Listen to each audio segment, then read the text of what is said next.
Hey, what is up, everyone? Today we got a pretty unique story. It's narrated by Frederick Surrey. Get cozy and watch till the end, guys. There is a sound that haunts the dreams of those who have heard it. It is not a scream, though screams follow in its wake. It is not the crack of thunder, though it shakes the ground like a storm made solid. It is deeper than all of those things, older somehow.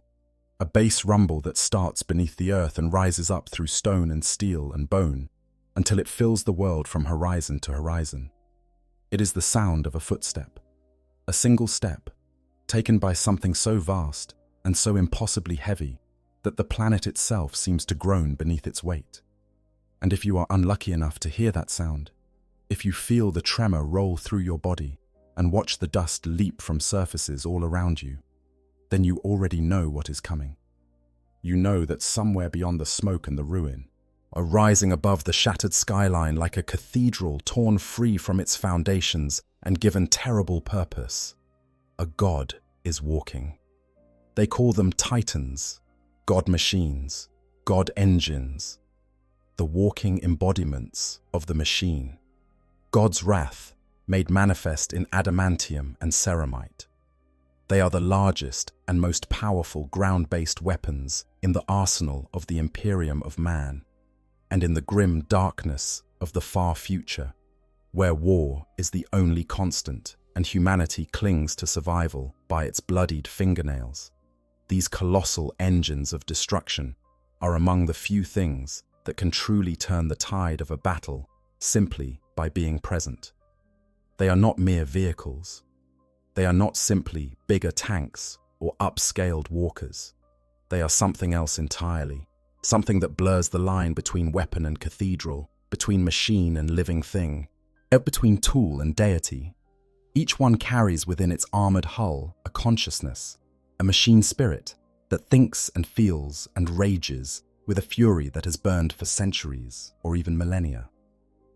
Each one requires a human mind to guide it, a brave or perhaps foolish soul willing to merge their consciousness with something so vast and so powerful that the experience of it will slowly, inevitably, drive them mad with the intoxication of absolute power. To become a Titan is to undergo a transformation so profound that it defies easy description. It is not simply a matter of construction, though the construction of a single Titan can take centuries and requires the combined efforts of thousands of the most skilled artisans in the Imperium. It is not simply a matter of activation. Though the rituals required to awaken a Titan's machine spirit are among the most sacred and dangerous ceremonies performed by the Adeptus Mechanicus. And it is not simply a matter of crewing. Though the men and women who serve aboard a Titan forge bonds with their machine and with each other that transcend anything most mortals will ever experience. To become a Titan is all of these things and more. It is a process that begins with the mining of raw materials from the most sacred sources in the Imperium and ends with the birth of something that will stride across battlefields for thousands of years, accumulating experience and memory and rage until it becomes a legend in its own right, a name whispered with reverence by the warriors who fight beside it and with terror by those who stand against it. This is the story of how a Titan comes to be. From the first glimmer of sacred metal pulled from the heart of a forge world, through the decades and centuries of painstaking assembly, through the terrifying moment when a machine spirit first stirs to life within its adamantium shell, to the forging of the bond between human and machine that gives the god engine its purpose and its soul. This is the story of the Collegia Titanica, the ancient organization that has maintained and deployed these walking weapons of mass destruction since before the Imperium itself existed. This is the story of the Princeps, those extraordinary individuals who sacrifice their humanity piece by piece to become one with something far greater and far more terrible than themselves. And this is the story of the Titans themselves. Those magnificent and monstrous creations that have walked the battlefields of the galaxy for more than 10,000 years, leaving nothing but fire and legend in their wake. So settle in, get comfortable, and let the sounds of the galaxy fade away for a while. because the story we are about to tell stretches back through millennia of war and faith and sacrifice, to a time when Mars itself was a battlefield, and the first god machines were born not from ambition or pride, but from desperation, from the absolute primal need to survive in a universe that wanted nothing more than to see humanity consumed. This is the story of becoming a Titan. Part 1. Born in fire on Mars. To understand how a Titan comes to be, we must first go back, not merely centuries, but millennia, to a time before the Imperium existed. Before the Emperor united the warring nations of Terra beneath his golden standard. Before the Great Crusade carried humanity's banner across the stars. We must go back to the Age of Strife, that terrible epoch when the galaxy itself seemed to turn against the human race, when warp storms cut off world from world and left each isolated pocket of humanity to fend for itself against horrors both alien and demonic. And we must go to Mars. In those dark days, Mars was not the thriving industrial heart of the Imperium that it would one day become. It was a world at war with itself, its surface scarred by millennia of radiation and environmental collapse, its atmosphere thin and poisonous, its once great civilizations fractured into warring factions that fought over dwindling resources and increasingly incomprehensible technology. Yet the irradiated deserts of the Red Planet were home to horrors that defied rational explanation. From feral mutants, twisted by generations of exposure to toxic waste, to rogue thinking machines that had survived from the dark age of technology and now hunted human prey with cold, mechanical precision. It was in this crucible of desperation that the cult Mechanicus was born. The earliest tech priests, those who would one day evolve into the vast and powerful Adeptus Mechanicus, were not yet the galaxy-spanning organization they would become. They were survivors, men and women who had preserved fragments of ancient knowledge through the long centuries of darkness, and who had come to revere that knowledge as something sacred, something divine. They saw in the machines that still functioned around them the fingerprints of a god, a machine god, as an omniscient whose wisdom was encoded in circuit and gear, and whose wrath could be channeled through the weapons they so carefully maintained. And as the threats around them grew more terrible, as the mutant hordes and the maddened war machines pressed in from every direction, these early tech priests began to build. They built weapons, of course. They built defenses. They built shelters and factories and the complex infrastructure of survival. But eventually, they built something else. Something that had never existed before on Mars or anywhere else in the known galaxy. They built the first Titans.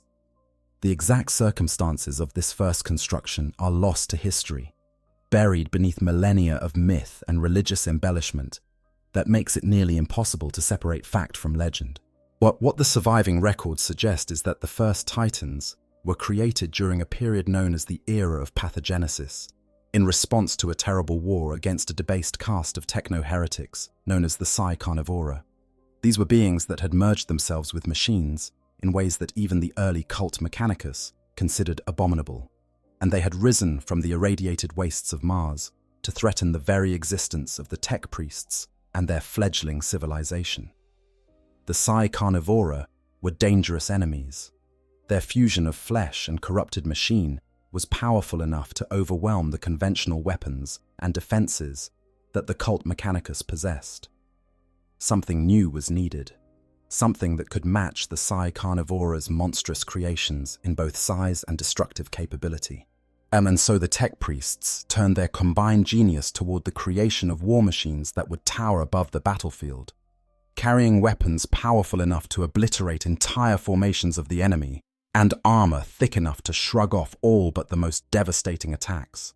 The first Titans were almost certainly cruder than the god machines that stride across battlefields in the current millennium. They would have been simpler in design, more limited in capability, lacking the sophisticated machine spirits and mind impulse units that characterize their modern descendants. But they were effective. Terrifyingly, overwhelmingly effective. When the first Titans walked forth from the forges of Mars, the Psi Carnivora found themselves facing something they could not overcome. The god machines crushed their forces with contemptuous ease, their massive weapons turning the tide of a war that had seemed all but lost. This first victory established a pattern that would repeat itself countless times over the millennia to come. The Titans were not merely weapons. They were symbols, icons, proof that the machine god's favor rested upon those who served him faithfully.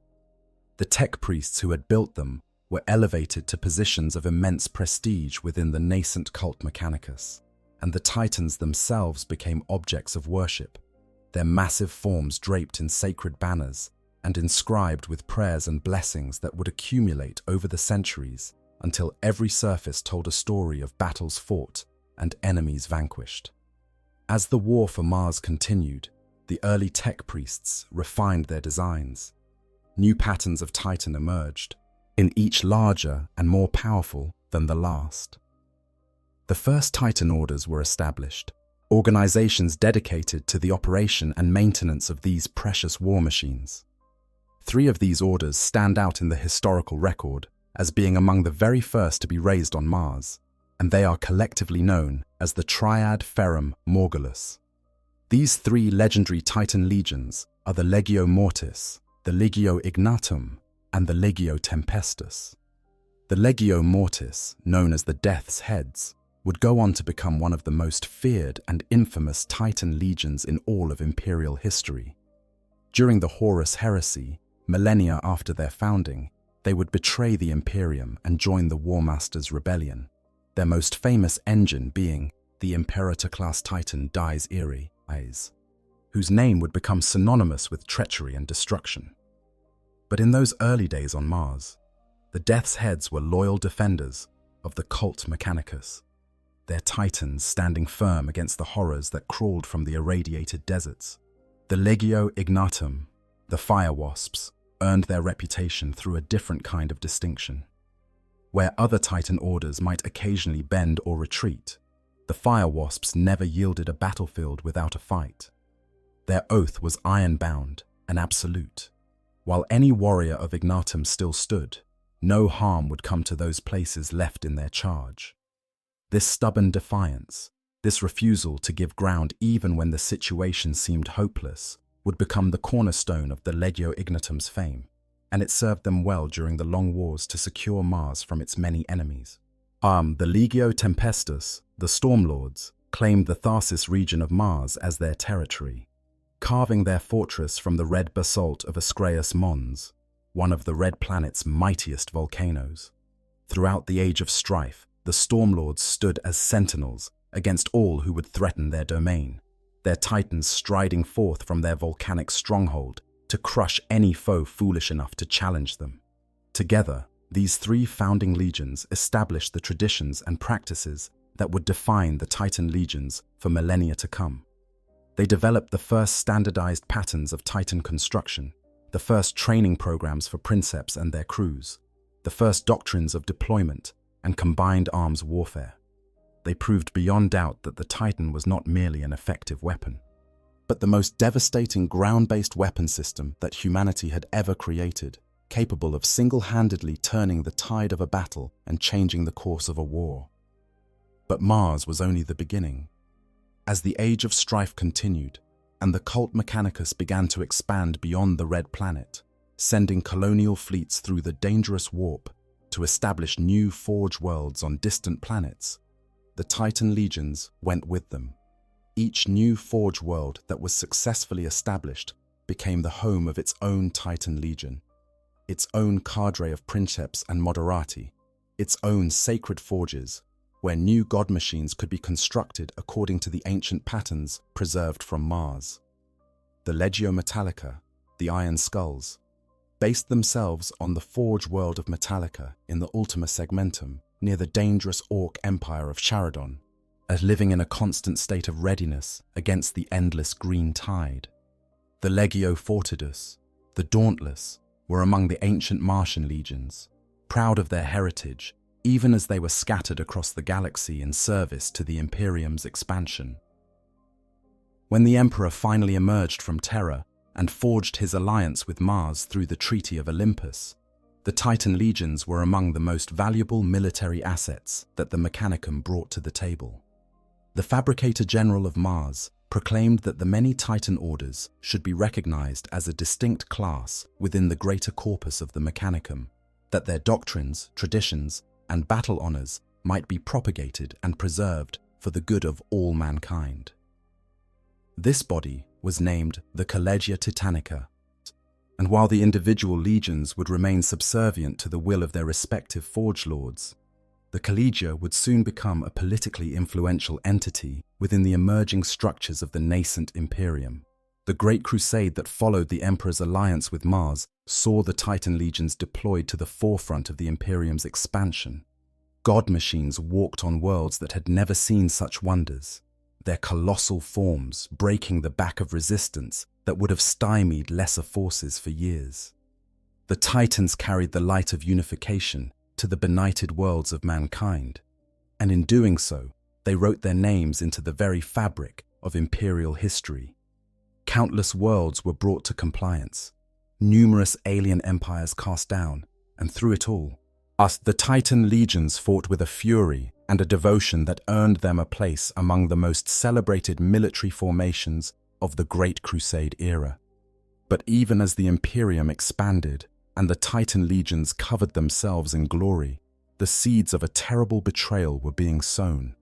A betrayal that would tear the Imperium apart and set the Titan legions against one another in a conflict so devastating that its echoes would still be felt 10,000 years later. But that is a story for another section of our tale. For now, let us turn our attention from the origins of the Titans to the process by which they are created, the sacred and painstaking art of building a god machine from raw materials to walking fortress. Part 2. The Sacred Construction. Imagine a cathedral, not a small parish church with its modest altar and its handful of pews, but a true cathedral, the kind that took generations to build, the kind whose foundations were laid by men whose grandchildren would never live to see its completion.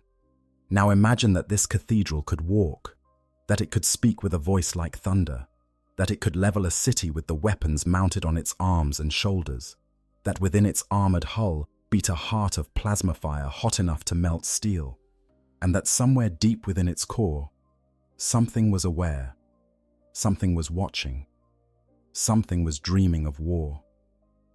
That is what the Adeptus Mechanicus creates when it builds a Titan.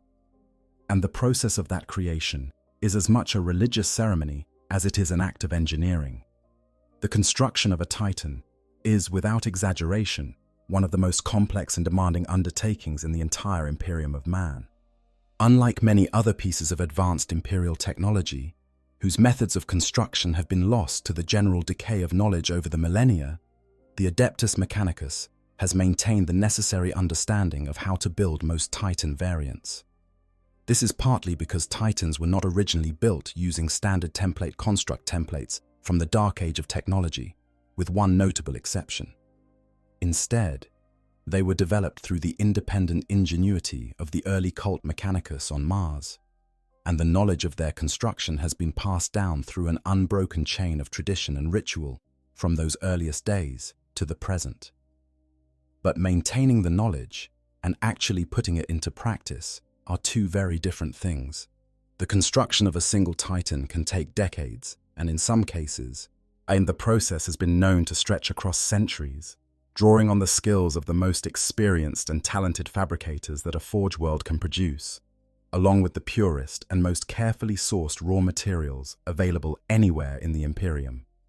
This is not merely because the engineering is difficult, though it undoubtedly is. It is because the Adeptus Mechanicus does not simply build machines, it performs sacred rites.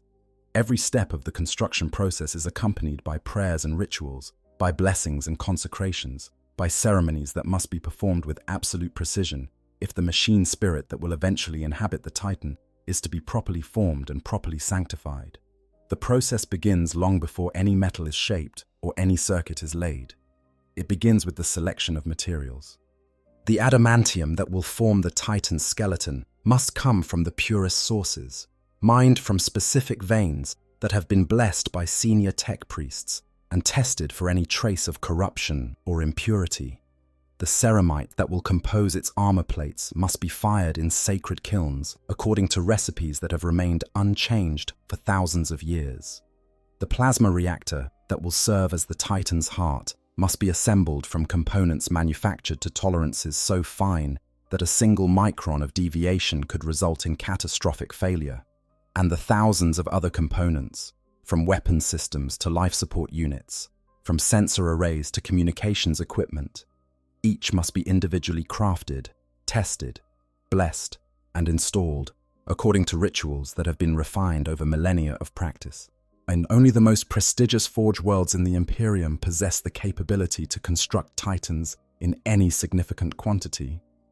Mars, of course, as the seat of the Adeptus Mechanicus and the most ancient and powerful forge world of all, is the primary source. But other major forge worlds contribute as well. Riser, known for its advanced plasma technology, produces Titans, whose plasma reactors are among the most efficient and stable in the Imperium. Lucius manufactures its own distinctive patterns of Titan, recognized for their aggressive designs and unique weapons configurations.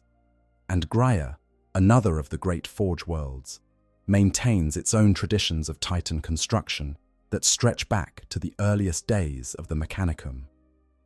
Each of these forge worlds produces its own pattern of Titan, or a specific variant of the standard design that reflects the technological traditions and preferences of that particular world. The Mars Alpha Pattern Warlord, for example, is considered the most ancient and superior of all Warlord-class designs, and it is by far the most numerous. The Lucius pattern, by contrast, features different weapon configurations and a slightly different aesthetic that reflects the distinct character of the Lucius Forge world. These patterns are not interchangeable. Each one represents a complete system of construction, maintenance, and operation that has been developed and refined over thousands of years, and the tech priests of each forge world guard their patterns with fierce jealousy, viewing them as sacred intellectual property that must never be shared with outsiders.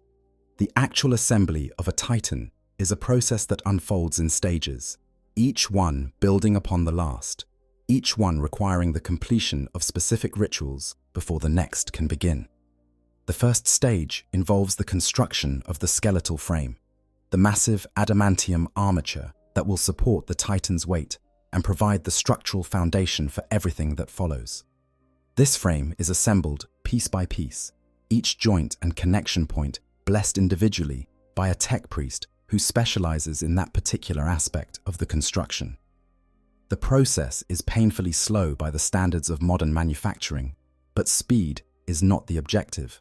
Perfection is. A single flaw in the skeletal frame could lead to catastrophic structural failure in battle, and the loss of a Titan is a blow that a legion may not recover from for centuries. Once the frame is complete, the next stage involves the installation of the Titan's musculature, the complex system of hydraulic pistons, myoma bundles, and servo motors that will give the god machine the ability to move. This system must be precisely calibrated to handle the enormous stresses involved in moving a machine that weighs hundreds or even thousands of tons, and the tolerances involved are staggeringly tight. A Warlord-class Titan, for example, stands approximately 33 meters tall and weighs somewhere between 1,000 and 2,500 tons, depending on the source and the specific pattern. Moving this mass with anything approaching grace or speed requires a propulsion system of extraordinary sophistication, and the installation and calibration of that system is a task that can occupy the most skilled tech adepts for years. The installation of the plasma reactor comes next, and this is perhaps the most dangerous stage of the entire construction process. A Titan's reactor is essentially a miniature star, a sphere of superheated plasma contained within layers of magnetic fields and armored shielding that must maintain their integrity under the most extreme conditions imaginable. If the reactor is improperly installed, if the containment fields are misaligned even slightly, the result can be a catastrophic meltdown that will vaporize everything within a considerable radius. The tech priests who perform this stage of the construction are among the most experienced and heavily augmented in the entire Mechanicus, and they approach their work with a combination of profound reverence and very justifiable fear. With the reactor installed and activated, the Titan begins to take on the first flickerings of something that might be called life.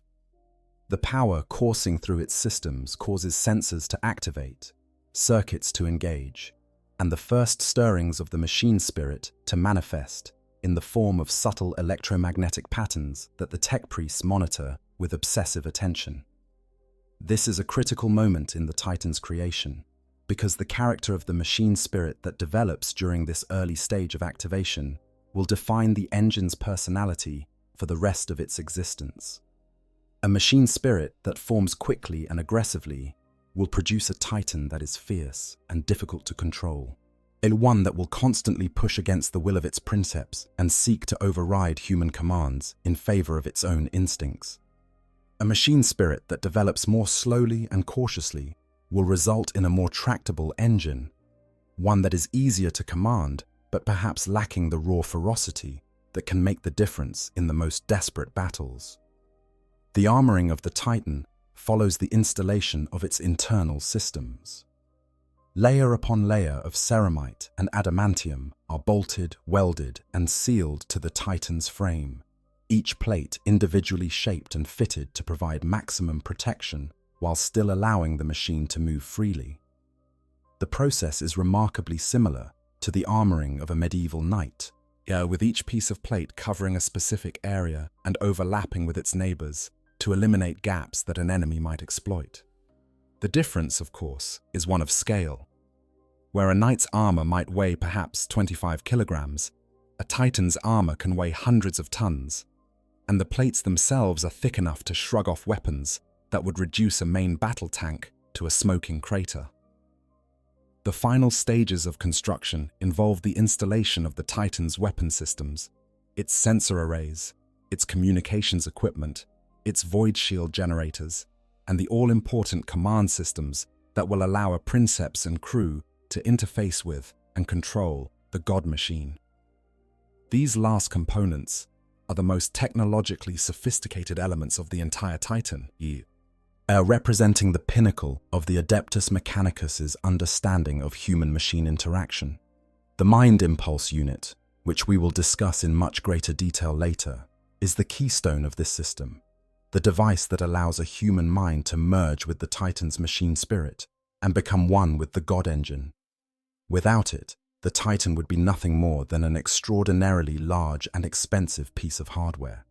With it, the Titan becomes something far greater, a fusion of human will and machine power that is quite literally more than the sum of its parts.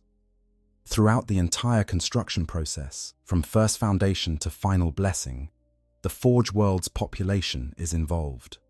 Not just the tech priests and their skilled artisans, but the teeming billions of ordinary menials who labor in the factories and mines that feed the great forges. These workers are born into their roles, as their parents were before them and their children will be after them, each life dedicated to a single task within the vast industrial machine that is a Forge World. Many of them will spend their entire lives contributing to the construction of a single Titan, performing the same task day after day, year after year, without ever seeing the finished product that their labor has helped to create. They are the unseen and uncelebrated workforce upon which the Imperium's greatest weapons depend, and their contribution, though rarely acknowledged, is absolutely essential. When the construction is finally complete, when every system has been installed and tested and blessed, yet when every prayer has been spoken and every ritual performed, the Titan stands ready for the final and most important ceremony of all, the rite of awakening, in which the machine spirit is fully roused from its slumber and the God Engine takes its first breath. But before we can discuss that transformative moment, we must first understand the different classes of Titan that the Adeptus Mechanicus produces. each one designed for a specific role on the battlefield. Each one a masterwork of engineering and faith. Part 3. The hierarchy of god machines. Not all titans are created equal. Just as a sword differs from a spear and a shield differs from a fortress wall, the various classes of titan are designed to fulfill different roles on the battlefield, each one occupying a specific niche within the broader ecosystem of imperial warfare. Understanding these classes, their capabilities, their limitations, and their place within the Collegia Titanicas order of battle is essential to understanding what it truly means to become a titan. The hierarchy begins with the smallest and most agile of the imperial titans, and it ascends through progressively larger and more powerful classes until it reaches the colossal emperor titans, walking fortresses that can dominate an entire battlefield simply by being present. Let us examine each class in turn, from the swift hunters of the pack to the unstoppable juggernauts that crown the Titan legions. The Warhound class Scout Titan is where the hierarchy begins, and despite being classified as the smallest Imperial Titan, calling it small is a bit like calling an elephant a small animal. The Warhound stands approximately 17 meters tall, roughly 56 feet, which puts it at about the height of a 5-story building. It weighs enough that its footfalls can be felt through the ground at considerable distance, and its weapon systems are powerful enough to reduce main battle tanks to molten slag with a single shot. The Warhound is small, only in comparison to its larger brethren. By any other standard, it is a towering engine of destruction that outclasses virtually every other ground vehicle in the Imperium's arsenal. The Warhound differs structurally from other Imperial Titans in several significant ways. Where most Titans adopt a roughly humanoid configuration, the Warhound has a more canine-like chassis, with reverse-jointed legs that give it a distinctive predatory gait, and shoulder-mounted weapons that can traverse independently to engage multiple targets simultaneously. This configuration sacrifices some of the stability and raw power of the larger bipedal designs, in exchange for significantly improved speed and agility. A Warhound can move across the battlefield at a pace that would leave heavier Titans far behind, allowing it to flank enemy formations, pursue retreating foes, or rapidly redeploy to respond to changing tactical situations. The Warhound typically requires a crew of 5 human members, though this number increases to around 12 when servitors and other automated systems are included. Like all Titans, it is commanded by a princeps whose mind is linked to the machine's spirit through a mind impulse unit. But the bond between a Warhound's princeps and their machine tends to be somewhat less intense than that found in larger Titans. This is partly because the Warhound's machine spirit, while certainly formidable, is less powerful and less demanding than those found in Battle Titans and Emperor Titans, and partly because the Warhound's smaller size means that the princeps has less machine to become lost in. On the battlefield, Warhounds are typically deployed in pairs, a formation known as a hunting pack, and they operate in much the same way as their namesake. They hunt across war zones, flanking enemy formations, seeking out vulnerable targets, and teaming up to bring down larger prey that neither could handle alone. During major engagements, Warhounds operate on the flanks of Imperial forces and seeking to assault enemy tanks and infantry formations rather than engaging other Titans directly, where their lighter weapons and armor would put them at a serious disadvantage. When they are forced to engage other Titans, Warhounds rely on their superior speed and maneuverability to avoid enemy weapons fire while harrying their opponents from multiple angles. It is worth noting that the Adeptus Terra, during the reformation of the Imperium after the Horus Heresy, ordered that Warhound Titans should never operate in squads larger than 2. This restriction was imposed because of incidents during the heresy in which packs of Warhounds had been used to devastating effect against civilian populations, and the authorities wanted to prevent such horrors from being repeated. Whether this restriction is always observed in practice is another matter entirely, but it remains the official policy of the Collegia Titanica. Between the Warhound and the standard Battle Titans, sits a relatively recent addition to the hierarchy, the Dire Wolf class Heavy Scout Titan. The Dire Wolf occupies a middle ground between the pure scout role of the Warhound and the main battle capability of the Reaver, offering heavier weapons and better protection than a Warhound while still maintaining enough speed and agility to perform reconnaissance and flanking operations. The Dire Wolf is not as well known or as commonly deployed as the other Titan classes, but its existence reflects the Collegia Titanica's ongoing efforts to fill gaps in its force structure and provide its commanders with more options on the battlefield. As the Reaver-class Battle Titan represents a significant step up in both size and power from the Warhound.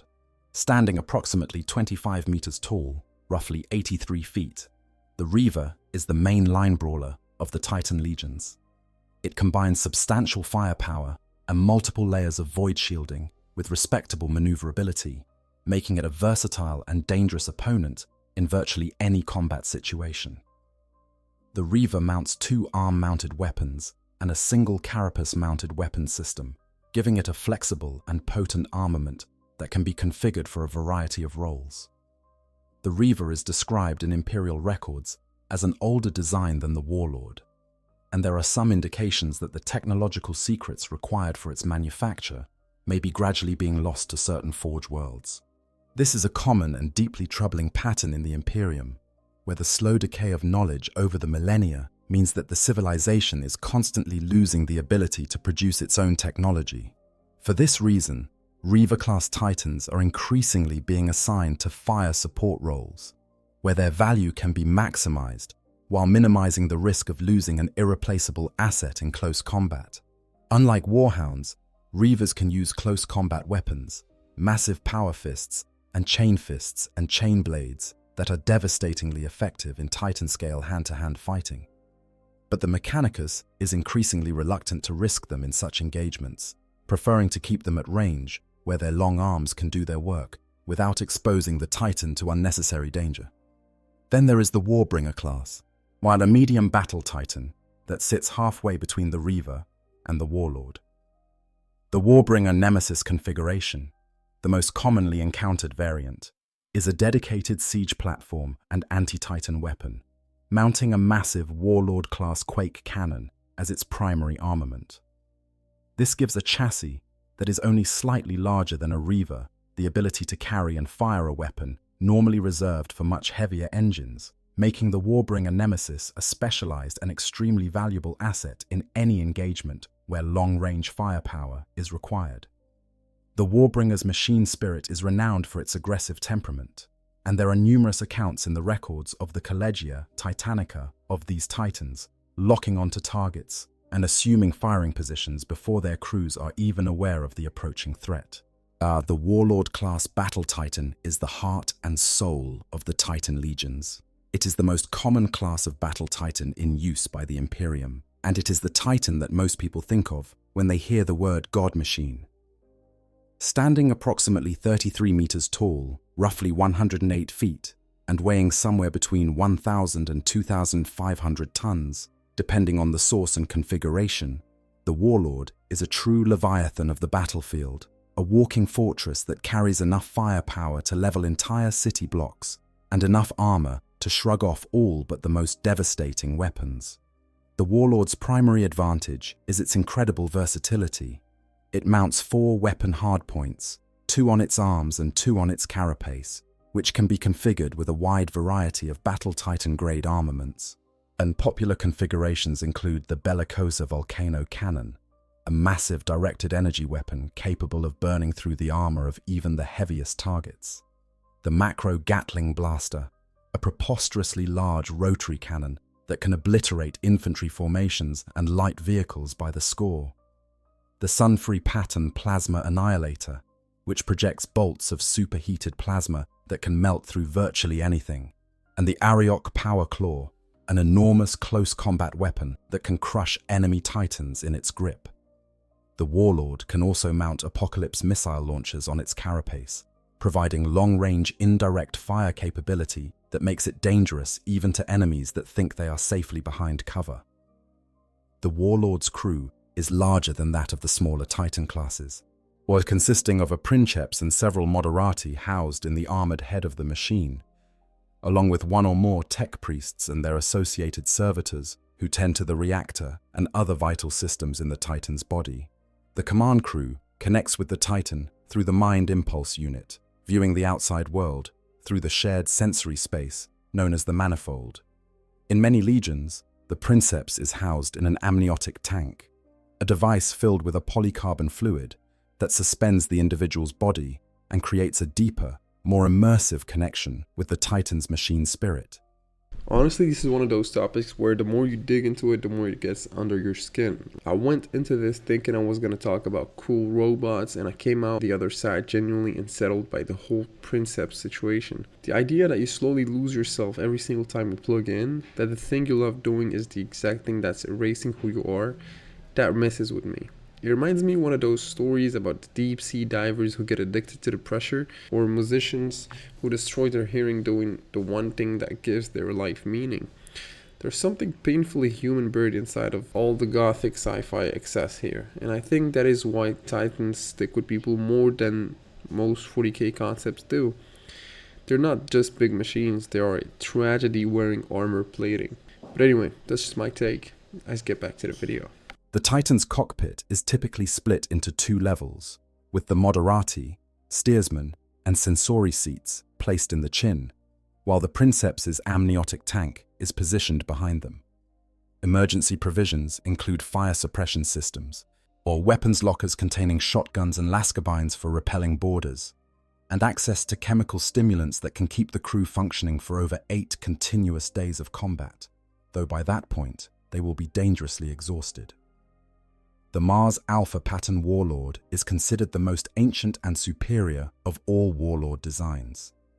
It is a gargantuan killing machine, proof against the petty assaults of small arms and all but impervious even to the assault of most forms of attack aircraft and heavy weapons. Only the most technologically potent or massive weapons can pose a serious threat to a Mars Alpha Pattern Warlord in good repair, and even these will often find their attacks absorbed by the Titan's void shields before they can reach the armored hull beneath.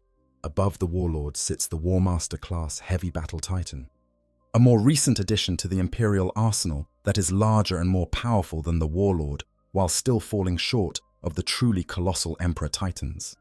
The Warmaster stands nearly 41 meters tall, roughly 134 feet, and carries a devastating array of weapons that includes the Revelator missile battery, dual Suzerain-class plasma destructors, and 2 additional carapace-mounted weapons hardpoints, all backed up by numerous point defense systems and protected by 7 layers of void shielding.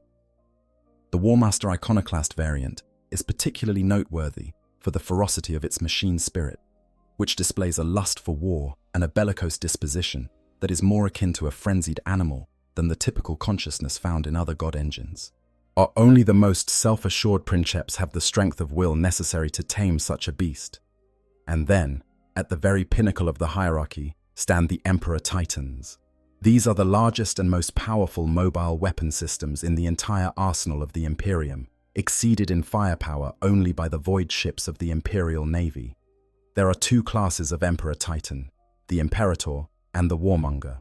The Imperator-class Emperor Titan is a general-purpose assault platform of absolutely staggering proportions.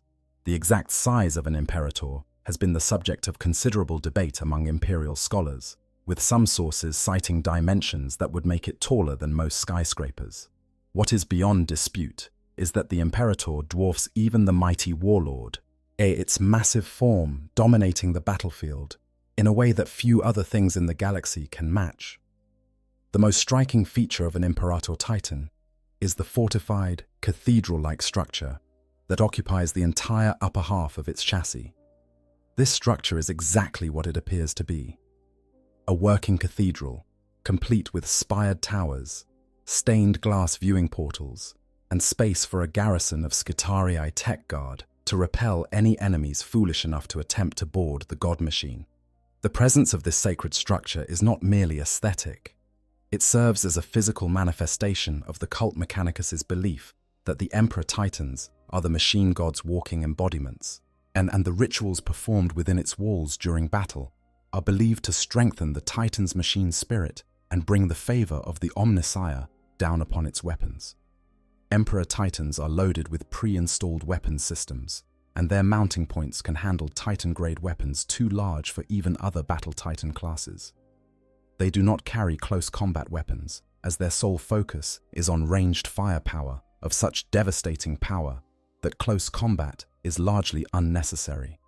When an Imperator opens fire with its full arsenal, the result is something approaching a localized apocalypse, a storm of energy and explosive force that can reduce an entire enemy formation to component atoms in a matter of seconds. The Warmonger-class Emperor Titan is a dedicated long-range fire support variant of the Imperator, and featuring more advanced fire control and targeting systems designed to allow it to engage targets at extreme range with pinpoint accuracy. Where the Imperator is a brawler that wades into the thick of battle, the Warmonger is a sniper, standing back from the main engagement and using its superior sensors and weapons to eliminate high-value targets with surgical precision. Emperor Titans are extremely rare in the modern Imperium.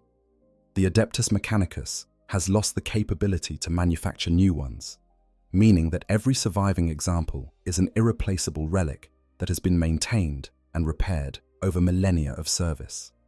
By the time of the current era, only the most prestigious forge worlds such as Mars, Ryza, Graia, and Lucius can build Titans in significant quantity, and even they cannot produce Emperor Titans. The loss of an Imperator or Warmonger-class Titan is a blow from which a Titan Legion may never recover, and their deployment is consequently limited to only the most critical and desperate situations.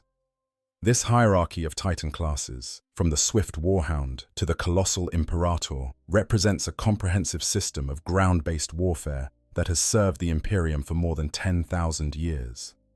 Each class fills a specific role, each one complements the others, and together they form the most devastating ground force that any civilization in the galaxy has ever fielded. But a Titan is more than its size and its weapons.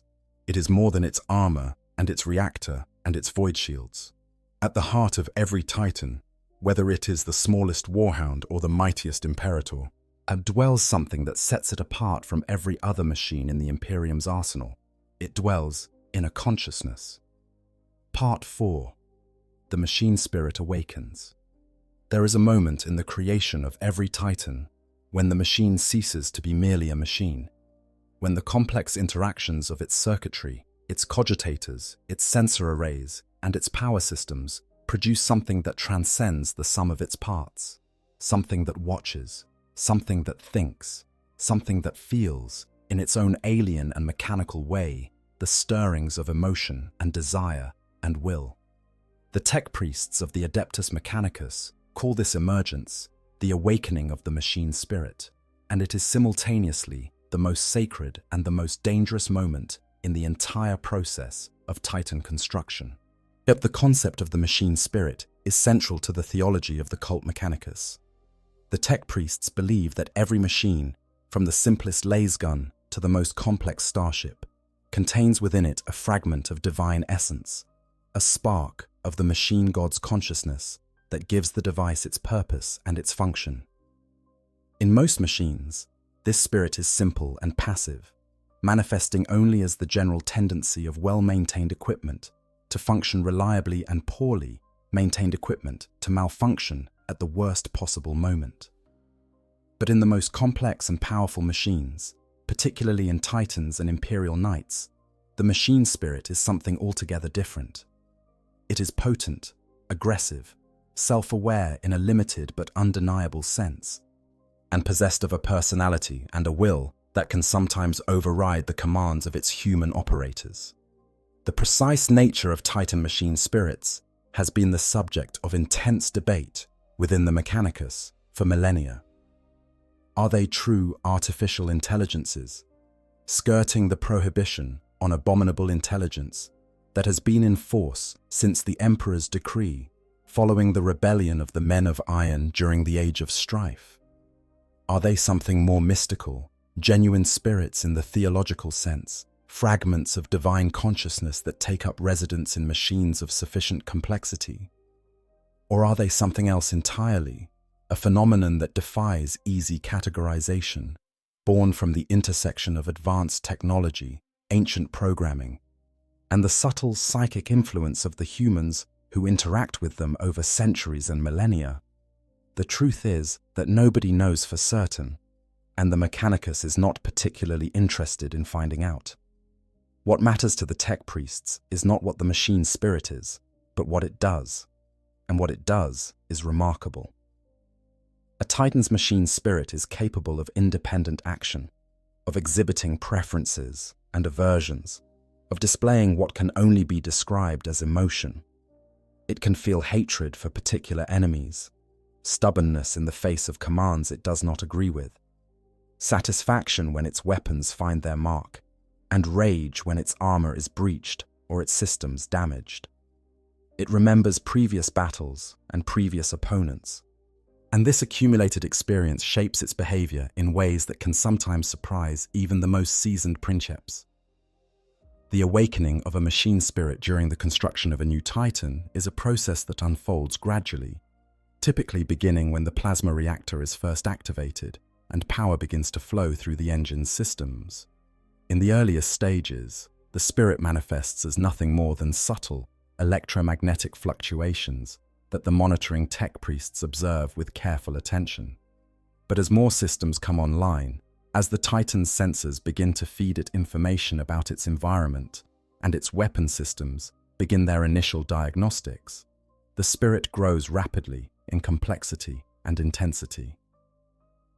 The formal rite of awakening is one of the most sacred ceremonies in the cult Mechanicus's liturgical calendar. It is performed by a massed congregation of tech priests who chant their blessings in the sacred language of Technolingua and the machine code of binary cant, asking for the Omnissiah to lend strength to his creation. A senior tech priest, often accompanied by the Titan's designated princeps, sprinkles the feet of the god machine with sanctified oils and holy unguents, that it may walk with purity. Honored apprentices and tech adepts swing censers containing purifying herbs that burn with scented smoke, warding off any baleful influences that might corrupt the nascent machine spirit. In some legions, such as the ancient Legio Venator, the ritual includes a blood sacrifice, typically a slain grox chosen for its ferocity and strength, which provides the Titan's first symbolic taste of blood. Through this ritual, the slumbering machine spirit is coaxed from dormancy into full awareness. The moment of true awakening is unmistakable. The Titan systems, which have been functioning in a passive diagnostic mode during the construction process, suddenly shift to active status. Sensors sweep their surroundings with aggressive intent. Weapon systems cycle through their targeting protocols. The reactor, which has been operating at minimal capacity, surges to full power with a bass rumble that can be felt through the floor of the entire forge complex. And somewhere in the heart of the machine, a new consciousness opens its metaphorical eyes for the first time and surveys its world with a gaze that burns with ancient, mechanical hunger. This first awakening is a dangerous time for everyone involved, and a newly awakened machine spirit is by its nature wild and undisciplined, its personality not yet tempered by the experiences that will come with age and use. It lashes out at any mind that attempts to connect with it, testing the strength and resolve of anyone foolish enough to try to impose their will upon it. Many aspirant princeps have been broken at this stage, their minds shattered by the sheer psychic force of a Titan's awakening consciousness, reduced to gibbering wrecks or catatonic vegetables by the experience. Only those with the strongest wills and the most profound understanding of the machine spirit's nature survive the first communion intact. The character of a machine spirit, once established during the awakening, tends to remain remarkably consistent throughout the Titan's operational lifetime. Some spirits are fierce and aggressive, constantly straining at the leash of their princeps' control, eager to close with the enemy and unleash their weapons at the earliest opportunity. The Warmaster Iconoclast variant is particularly notorious for this trait, with machine spirits that display a lust for war and destruction that goes beyond anything seen in other Titan classes. Other spirits are more contemplative and calculating, preferring to hang back and assess the tactical situation before committing to action. Some are loyal and cooperative, working in harmony with their princeps to achieve a level of performance that neither could manage alone. And some are hostile and uncooperative, fighting their princeps at every turn, refusing to obey commands, and occasionally seizing control of the Titan entirely to pursue their own objectives. Over time, a Titan's machine spirit grows more complex and more powerful, shaped by the accumulation of experience from hundreds or thousands of battles. Older Titans are widely regarded as more difficult to control, but also more capable, their machine spirits having developed into formidable consciousnesses that can react to threats faster than any human mind and anticipate tactical developments with uncanny accuracy. The oldest and most venerable Titans, engines that have walked the battlefields of the galaxy for 5,000, 8,000, 10,000 years or more, possess machine spirits so powerful that they are almost entities in their own right, are barely tolerating the presence of a princeps within their manifold and capable of operating with a degree of autonomy that would be deeply unsettling to anyone who took the prohibition on abominable intelligence seriously. There is also the troubling fact that Titan machine spirits can be corrupted. During the Horus heresy, when fully half of the Titan legions turned traitor along with the War Master, many of the turncoat Titans' machine spirits were exposed to the corrupting influence of the warp and the dark powers that dwelled within it. Over the millennia that followed, these corrupted spirits became something monstrous, possessed by demons that fused with the machine consciousness to create entities of terrible malice and power. The Chaos. Titans that still stalk the galaxy in the service of the dark gods are not merely machines that have been painted in different colors and equipped with different weapons. They are fundamentally different entities, their machine spirits twisted into something that is as much demon as it is artificial intelligence. Their hatred for the Imperium, an all-consuming fire that has burned for 10,000 years without diminishment. But corruption need not come from the warp alone. A Titan that suffers catastrophic damage in battle, particularly damage that disrupts its neural networks, or severs the connection between its machine spirit and its cognitive core, can experience a psychological trauma analogous to what would be called post-traumatic stress in a human being. There are recorded instances of Titans that were forcibly reactivated after falling in combat, only to have their machine spirits emerge from the experience in a state of mindless rage, attacking everything in sight with no distinction between friend and foe. The tech priests call this phenomenon engine death madness, and it is one of the most feared outcomes in the Collegia Titanica, because a Titan that has lost its sanity is virtually impossible to stop without destroying it entirely. The machine spirit is the soul of the Titan, the thing that transforms it from an extraordinarily large and expensive piece of hardware into something that can genuinely be called a living thing. Without it, the Titan is just metal and ceramite and the trapped fire of a plasma reactor. With it, the Titan becomes a god engine, as a walking embodiment of the machine. God's wrath, a consciousness wrapped in adamantium that can think and feel and fight with a fury that has burned for longer than most human civilizations have existed. But a soul without a guide is a dangerous thing. A machine spirit without a princeps is a weapon without purpose, a storm without direction, a fury that rages but accomplishes nothing. To truly become a Titan, the machine spirit must be united with a human mind, a consciousness strong enough to impose its will upon the engine's raging spirit and wise enough to work with it rather than against it. This union of human and machine is the most profound and most terrible aspect of the Titan's existence, and it is to this subject that we now turn. Part 5. The mind behind the machine. If the machine spirit is the soul of a Titan, then the princeps is its heart.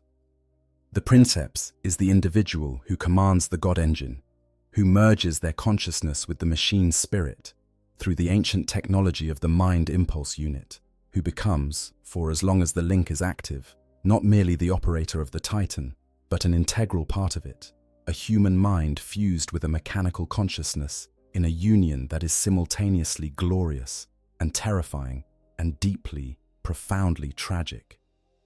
The word princeps is a title, not a name, and it denotes the highest-ranking officer aboard a Titan. All princeps are members of the Adeptus Mechanicus's Collegia Titanica, though they belong to a separate military hierarchy from the broader Mechanicus and are organized into their own command structure. They are people of exceptional willpower. And this is not merely a desirable quality, but an absolute necessity. The mind of a Titan is a ferociously powerful thing, a consciousness that dwarfs a human being in virtually every respect, and the process of connecting to it requires a strength of will that very few individuals possess. Those who lack this strength are simply broken by the experience, their minds overwhelmed by the sheer intensity of the communion, their consciousness dissolved into the machine spirit like a drop of water falling into an ocean. The process of becoming a princeps begins long before the individual ever sets foot aboard a Titan. Aspirants are identified early in life, typically through a combination of psychic testing and cognitive evaluation that seeks to identify individuals with the particular combination of mental resilience, emotional stability, and raw willpower that is required for the role. Those who pass the initial screenings enter a rigorous training program that can last for years or even decades, during which they are educated in the theology of the cult Mechanicus, the history and traditions of the Titan legions, the technical principles of Titan operation, and the mental disciplines that will allow them to survive the communion with a machine spirit.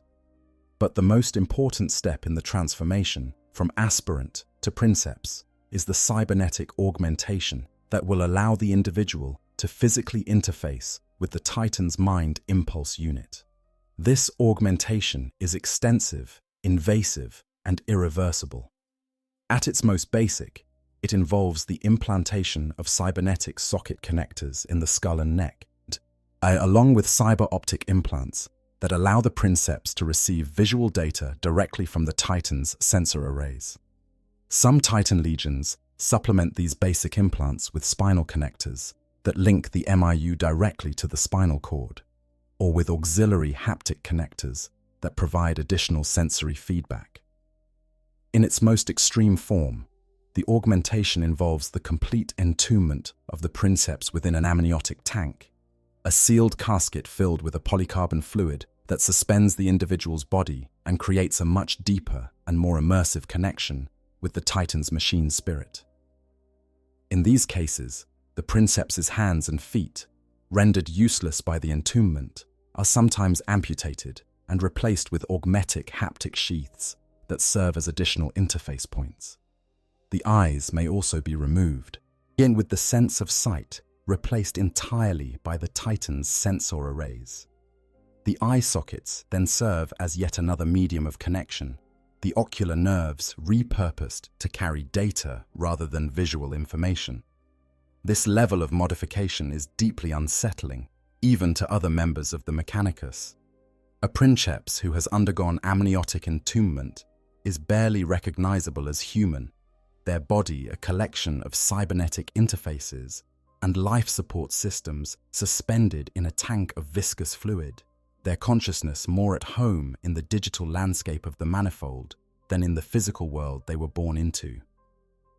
Many princeps hesitate to embrace this level of modification, even when the practical advantages are obvious, because they understand that it represents a point of no return, as a final severing of their connection to their humanity that can never be undone.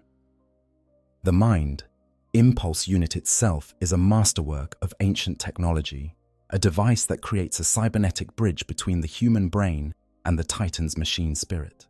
When a princeps connects to the MIU, they enter a shared sensory space known as the manifold, a digital environment generated by the MIU that allows them to perceive and interact with both the Titan's systems and the external world simultaneously. Within the manifold, the princeps can feel the Titan's body as their own. Their hands become weapon arms. Their senses are transformed into powerful auspexes and sensor arrays. Their skin becomes the thick adamantium hull that protects the engine from harm. They can feel the rumble of the reactor in what seems like their own chest, get the wind against what seems like their own face, the impact of enemy weapons against what seems like their own body. This communion is intoxicating. There is no other word for it. The experience of becoming a god machine, of shedding the limitations of a fragile human body and inhabiting something so vast and so powerful, is impossibly intense, and it is profoundly addictive. From the moment a princeps first successfully dominates a titan's machine spirit and feels the rush of power that comes with merging their consciousness with the engine, they are hooked. They will actively crave the sensation of being linked to the machine, and living as a mere human being will become increasingly intolerable. As the world outside the titan will seem small and dull and painfully limited compared to the godlike existence they experience within the manifold. This addiction is one of the greatest dangers facing any princeps, and it is a danger that only grows worse with time. The more frequently and more deeply a princeps connects with their titan, the stronger the craving becomes and the harder it is to resist. Some princeps reach a point where they simply refuse to disconnect from the MIU, preferring to remain linked to the machine spirit indefinitely rather than endure the agony of separation. In these cases, the princeps's body begins to atrophy, sustained only by the life support systems of the amniotic tank, while their mind becomes increasingly integrated with the titan's consciousness. Eventually, the distinction between princeps and machine spirit becomes so blurred that disconnecting the individual from the MIU will result in certain death, not because their body cannot survive without the machine, but because their mind can no longer exist independently of it. The link between princeps and machine spirit is not a one-way street. Just as the princeps can feel the titan's body as their own, the titan's machine spirit can perceive the princeps's emotions, memories, and thoughts.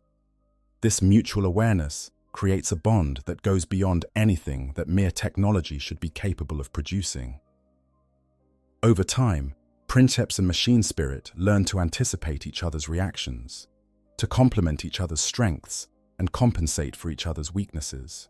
But the best princeps-titan pairings achieve a level of synchronization that approaches telepathy, with the engine responding to its princeps's intentions almost before they are consciously formed, and the princeps instinctively understanding the machine spirit's desires and moods. But this bond comes at a cost. When the titan is damaged in battle, the princeps feels the damage as pain in their own body. Not phantom pain, not a vague sense of discomfort, but actual, searing agony that can drive the unprepared to the edge of madness. Psychosomatic wounds can appear on the princeps's body, burns and bruises and lacerations that correspond to damage inflicted on the titan's hull, and in extreme cases, this sympathetic trauma can be severe enough to cause death. The princeps, who commands a titan into the thick of battle, is not merely risking the destruction of their machine. They are risking their own life and sanity in the most direct and visceral way possible. And this is only one of the dangers that a princeps faces. The machine spirit itself is a constant threat, a wild and powerful consciousness that never fully submits to human control.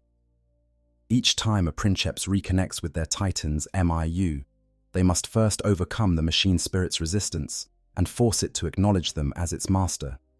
This is never easy, and it is never without pain. The spirit tests its princeps constantly, probing for weakness, looking for any crack in their mental defenses through which it can exert its own will. If the princeps falters, even for a moment, the spirit can seize control, and overwhelming the human consciousness and using the titan for its own purposes. This is the nightmare scenario that haunts every princeps. The knowledge that the magnificent engine they command is also a potential prison, a trap that can snap shut at any moment and consume them entirely. The eventual fate of most princeps is not a happy one. Being linked to a titan will, either through the sheer mental strain of the connection or through the gradual erosion of the machine spirit's patience, eventually result in the princeps losing their sanity. Some are broken by the Titan, their minds shattered by the accumulated trauma of countless battles and the relentless pressure of the machine spirit's will. Others are overwhelmed by the spirit itself, lost in the Titan's generated mental landscape. There's their consciousness absorbed into the machine like a stone sinking into deep water.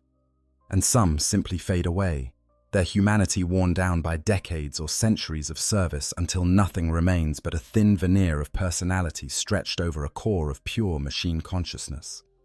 The princeps is not alone in the Titan's cockpit. Supporting them are the moderati, officers who serve as the princeps' seconds in command and who operate the Titan's various systems under the princeps' direction. The moderati are also connected to the Titan's MIU, though their connection is less deep and less immersive than the princeps'. Their role is to manage the day-to-day operations of the Titan, from controlling weapon systems and monitoring sensors to overseeing the engineering functions that keep the reactor and other vital systems running smoothly. The relationship between a princeps and their moderati is among the closest and most intense that human beings can experience. The bonds formed by sharing a mind link with a Titan's machine spirit, by fighting and nearly dying together in the crucible of combat, create connections that transcend ordinary friendship or even family.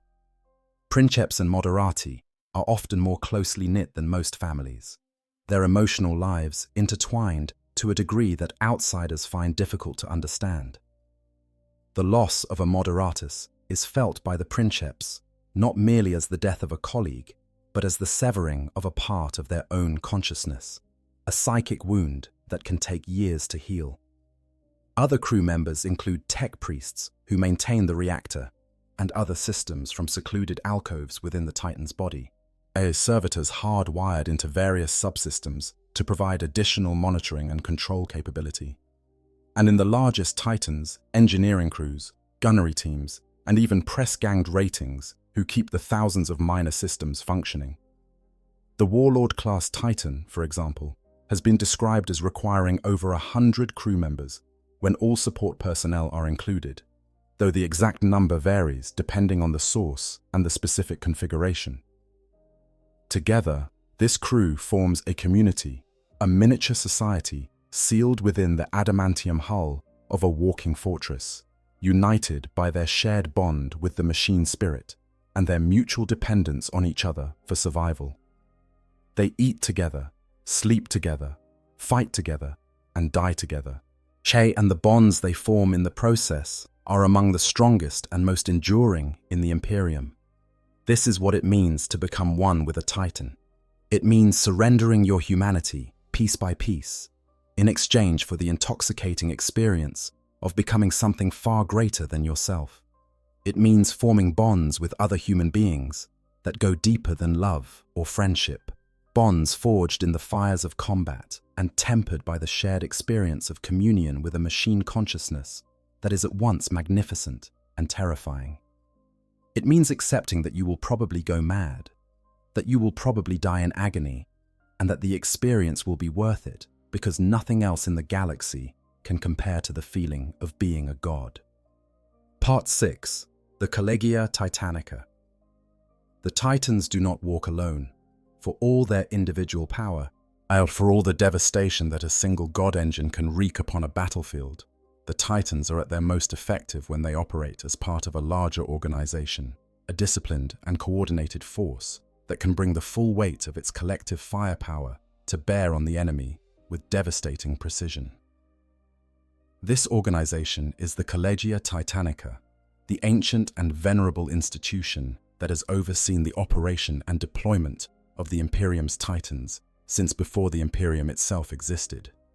The Collegia Titanica is one of the most ancient pillars of the Adeptus Mechanicus, an organization whose roots stretch back to the Age of Strife, when the first Titan orders were established on Mars to defend the nascent cult Mechanicus from its many enemies. Over the millennia, over the Tom. It has grown into a vast and complex bureaucratic and military structure that encompasses thousands of individual units, millions of personnel, and a fleet of titans whose collective firepower is sufficient to lay waste to entire continents. At the highest level, the Collegia Titanica is divided into 4 major divisions, each responsible for a different aspect of Titan operations. The Divisio Militaris is the most important of these, as it encompasses the actual fighting forces of the Collegia, the Titan legions that carry the Mechanicus' wrath to the battlefields of the galaxy. The Divisio Mandati handles communications and logistics, ensuring that the legions receive the supplies and support they need to function. The Divisio Telepathica provides psychic support, though the details of this division's activities are shrouded in secrecy. And the Divisio Investigatus is the research arm responsible for developing new Titan technologies, testing improvements to existing designs, and, in some cases, constructing new Titans from scratch. All of the Investigatus orders are based on Mars, reflecting the Red Planet's central importance to the Mechanicus' technological capabilities. The principal fighting forces of the Collegia Titanica are the Titan Legions, also known as Titan Orders, or simply Legios. Each legion is a largely autonomous unit, typically based on a specific forge world that serves as its home, its armory, and its recruiting ground. A Titan Legion is a formidable army in its own right, comprising not only the Titans themselves but also extensive support personnel, auxiliary troops, Forge adepts, and all the logistical infrastructure needed to keep a force of god machines operational in the field. The typical Titan Legion fields around 50 operational engines, though this number can vary significantly depending on the Legion's history, resources, and current state of readiness.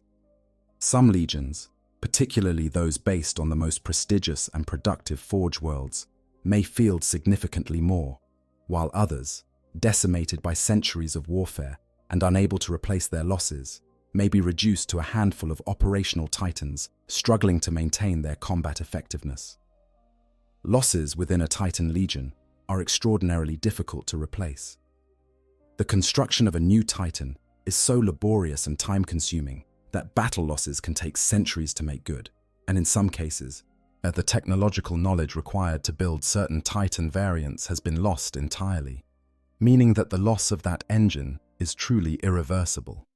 For this reason, every god engine lost is mourned with a grief that goes far beyond the tactical calculation of combat effectiveness. The death of a Titan is the death of a consciousness that may have existed for millennia, a repository of experience and knowledge that can never be replicated. Each Titan Legion is further divided into smaller tactical units called maniples, each of which is commanded by a princeps senioris, and typically consists of around 5 Titans.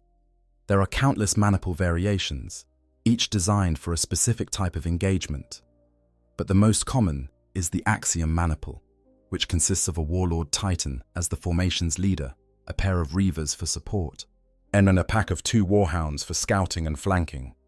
This balanced formation provides the Maniple commander with a versatile mix of firepower, durability, and mobility that can handle most tactical situations. The hierarchy within a Titan Legion is strict and well-defined. At the top is the Princeps Maximus, the senior-most princeps in the Legion, and usually the commander of the mightiest engine in the formation. The Princeps Maximus is an experienced warrior, often a veteran of centuries of combat, whose tactical expertise and force of personality are sufficient to coordinate the actions of dozens of god machines simultaneously. Below the Princeps Maximus are the Princeps Senioris, the senior princeps who command the individual maniples, and below them are the regular princeps, each the master of their own god machine, owing obedience to their Princeps Senioris, but possessing considerable independence in how they execute their orders on the battlefield. Each Titan Legion has its own traditions, its own culture, its own way of doing things. Some legions are aggressive and impetuous, their machine spirits reflecting a preference for close-quarters combat and devastating charges that can break an enemy line through sheer violence. Others are methodical and patient, preferring to engage from long range and wear down their opponents through sustained firepower before moving in for the kill.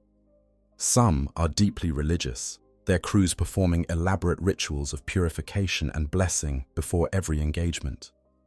Others are more secular, viewing their titans as sophisticated machines to be operated with skill and precision rather than objects of worship. Among the most famous Titan legions in the Imperium's long history, several stand out for their achievements and their notoriety. The Legio Ignatum, the Fire Wasps, are renowned for their iron-bound loyalty and their absolute refusal to surrender a battlefield. Founded as one of the Triad Ferrum Morgulus on Mars during the Age of Strife, the Fire Wasps have defended some of the most critical locations in the Imperium, including the Imperial Palace on Terra itself during the Siege of Terra. Their stubbornness in defense has become legendary, and their oath that while any warrior of Ignatum still stood, no harm would come to those places left in their charge, has been tested countless times and never found wanting.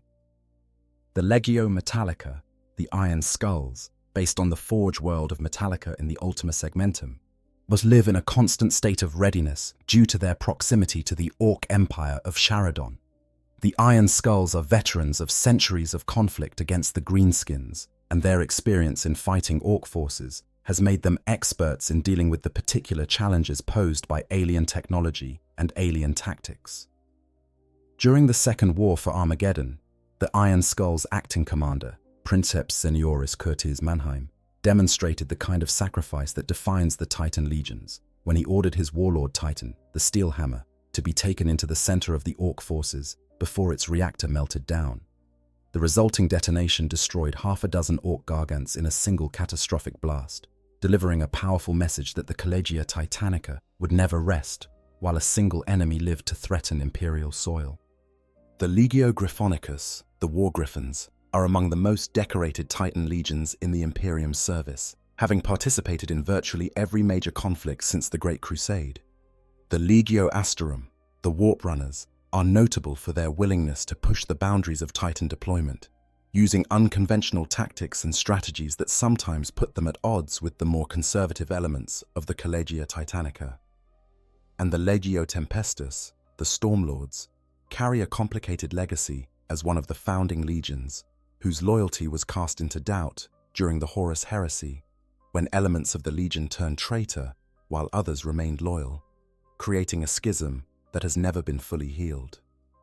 The Collegia Titanica also maintains a force of infantry known as the Secutari, or Titan Guard, who accompany the Titans into battle.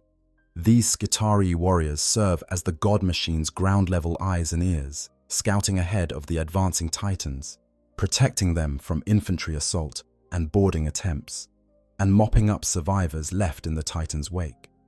The Secutarii are among the most elite of the Mechanicus's ground forces, equipped with advanced weaponry and augmented with cybernetics that allow them to keep pace with the advancing Titans and operate effectively in the hellscape of a Titan-scale engagement. The relationship between the Collegia Titanica and the broader Imperium is complex and sometimes contentious. By virtue of the Adeptus Mechanicus's autonomy within the imperial political structure, the Titan legions answer only to the Mechanicus's own hierarchy, and they cannot be ordered into battle by imperial commanders without the approval of the appropriate Magos or Fabricator General. This means that the deployment of Titans is always a political as well as a military decision, and securing the cooperation of the Collegia Titanica often requires the kind of careful diplomacy that many imperial commanders find frustrating.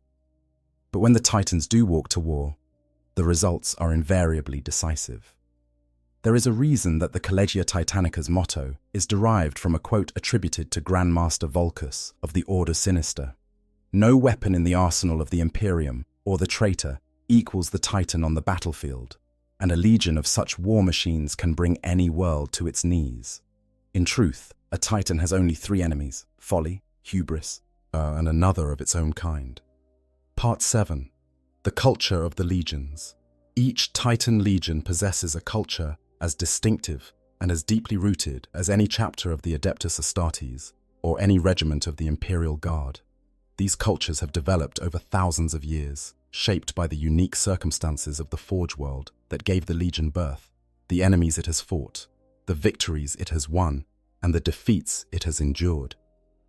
Understanding these cultures is essential to understanding the Titan legions themselves, because the way a legion fights, the way it deploys its engines, the way its princeps relate to their machine spirits, all of these things are profoundly influenced by the traditions and values that define the legion's identity. Some legions cultivate a culture of fierce aggression, a valuing boldness and decisive action above all other qualities. These are the legions whose princeps push their titans forward at every opportunity, seeking to close with the enemy as quickly as possible and bring their devastating firepower to bear at ranges where the impact is most devastating and most personal. The Legio Mortis, before its fall to chaos, was renowned for this approach, its princeps driving their engines forward with a reckless fury that was simultaneously inspiring and terrifying to witness. In the modern era, the Legio Crucius, the warmongers, maintain a similar tradition. Their titans, often found at the very tip of the spear in any engagement, their princeps competing with each other for the honor of drawing first blood. Other legions take a more measured approach, valuing patience and precision over raw aggression, while at the Legio Griffonicus, the War Griffins, are masters of coordinated fire, their maniples working together with a seamless efficiency that allows them to concentrate their combined firepower on specific targets with devastating effect. Rather than charging forward as individuals, the War Griffins advance as a unified formation, their void shields overlapping to provide mutual protection, their weapon systems synchronized to deliver maximum impact at the moment of engagement. This approach may lack the visceral excitement of a headlong charge, but it is extraordinarily effective, and the War Griffin's record of victories speaks for itself. The heraldry and iconography of a Titan legion is another important aspect of its culture. Each legion maintains its own distinctive color scheme, its own set of symbols and devices, as its own traditions regarding the decoration and marking of its engines. These are not merely aesthetic choices. They carry deep significance within the culture of the legion and the broader Mechanicus. The colors identify the Titan's allegiance to anyone who sees it, friend or foe. The symbols tell the story of the engine's history, recording its victories, its campaigns, its kill tallies, and the names of the princeps who have commanded it. The honor banners that stream from the Titan's armor during battle are physical testaments to centuries of service, their fabric heavy with the accumulated weight of blessings and battle honors that have been sewn onto them over the course of the engine's operational lifetime. The relationship between a Titan legion and its home forge world is also a crucial element of the legion's culture. Each forge world has its own character, its own traditions, its own approach to technology and warfare, and these qualities are inevitably reflected in the Titans it produces and the legion it supports. A forge world that specializes in plasma technology, like Ryza, will produce Titans whose plasma reactors are particularly efficient and whose plasma weapons are especially powerful. A forge world with a strong tradition of close-quarters combat, like those that supply the more aggressive legions, will produce Titans with reinforced melee weapons and enhanced mobility systems designed to close with the enemy as quickly as possible. The naming conventions for individual Titans vary from legion to legion, but most follow certain common patterns. Many Titans are given names in High Gothic that reflect the qualities their builders hope the machine spirit will embody. Names like Bellum Dominus, meaning Lord of War, or Ferrum Solus, meaning Iron Alone, or Mortis Eterna, meaning Eternal Death, are typical examples. Others are named after legendary figures from the Legion's history, their namesakes' qualities and achievements serving as a standard that the Titan's crew is expected to uphold. And some Titans acquire informal names from their crews, nicknames that reflect the engine's personality or quirks or combat history, names that are used only within the privacy of the Legion and would never appear in official Collegia Titanica records. The training of new crews is another area where Legion cultures diverge significantly. Some legions maintain formal training programs that take aspiring princeps through a structured curriculum of technical education, simulated combat exercises, and graduated exposure to the MIU, link, over a period of years or even decades. Others favor a more immersive approach, placing new princeps directly into the command throne of an active Titan and allowing the machine spirit to test them in real time, either accepting them as worthy or rejecting them in a process that can cause severe psychological damage. The survival rate of the second approach is considerably lower, but the princeps who emerge from it tend to form deeper and more immediate bonds with their machine spirits, having proven their worth in the most direct and unambiguous way possible. The rituals performed before battle also differ from legion to legion, reflecting the unique blend of military discipline and religious observance that characterizes each formation. Some legions conduct elaborate ceremonies involving processions of tech priests, the anointing of the Titan's weapons with sacred oils, and the recitation of lengthy prayers from the Mechanicus's liturgical texts. Others prefer a more Spartan approach, with the princeps simply connecting to the MIU and beginning the system activation sequence without ceremony, trusting in the machine spirit's readiness rather than attempting to influence it through ritual. The Legio Venator, as we noted earlier, maintains an ancient tradition of blood sacrifice before battle, offering a slain Grox to the Titan as its first taste of blood. A practice that other legions find either charmingly archaic or disturbingly primitive depending on their own cultural perspective. These cultural differences, far from being mere curiosities, play a significant role in how the Titan legions interact with each other and with the broader military forces of the Imperium. A legion commander who understands the cultural values and tactical preferences of an allied legion can coordinate operations far more effectively than one who approaches every formation as if it were interchangeable with every other. And the cultural identity of a legion serves as a powerful source of morale and unit cohesion, giving every member of the formation a sense of belonging and purpose that transcends the immediate demands of any individual campaign. So, Part 8. Life inside the God Machine. We have spoken about the princeps and the moderati, about the mind impulse unit and the manifold, about the bonds that form between crew and machine, and the terrible price that those bonds extract. But we have not yet spoken about what it is actually like to live inside a Titan, to spend your days and weeks and months sealed within a hull of adamantium, breathing recycled air, eating nutrient paste, sleeping in a cramped berth that vibrates with the constant low hum of the reactor beneath you. We have not spoken about the daily rituals that mark the passage of time aboard a God engine, the maintenance routines and prayer cycles and training exercises that fill the hours between deployments. We have not spoken about the community that forms within a Titan's hull, the small and intensely close-knit group of human beings whose entire world is bounded by the metal walls of their walking fortress. For the crew of a Titan, life is both extraordinary and extraordinarily confined. The interior of a God engine is not designed for comfort. It is designed for war. Every cubic meter of space is dedicated to some essential function, whether that is weapons storage, reactor maintenance, life support, or the 1,000 other systems that keep the Titan operational. The crew quarters, such as they are, occupy whatever space is left over after all the essential systems have been accommodated, and in most Titan classes, this means that the crew live in conditions that would be considered cramped even by the standards of a submarine or a spaceship. The princeps, despite being the most important person aboard the Titan, often has the most unusual living arrangements of anyone in the crew.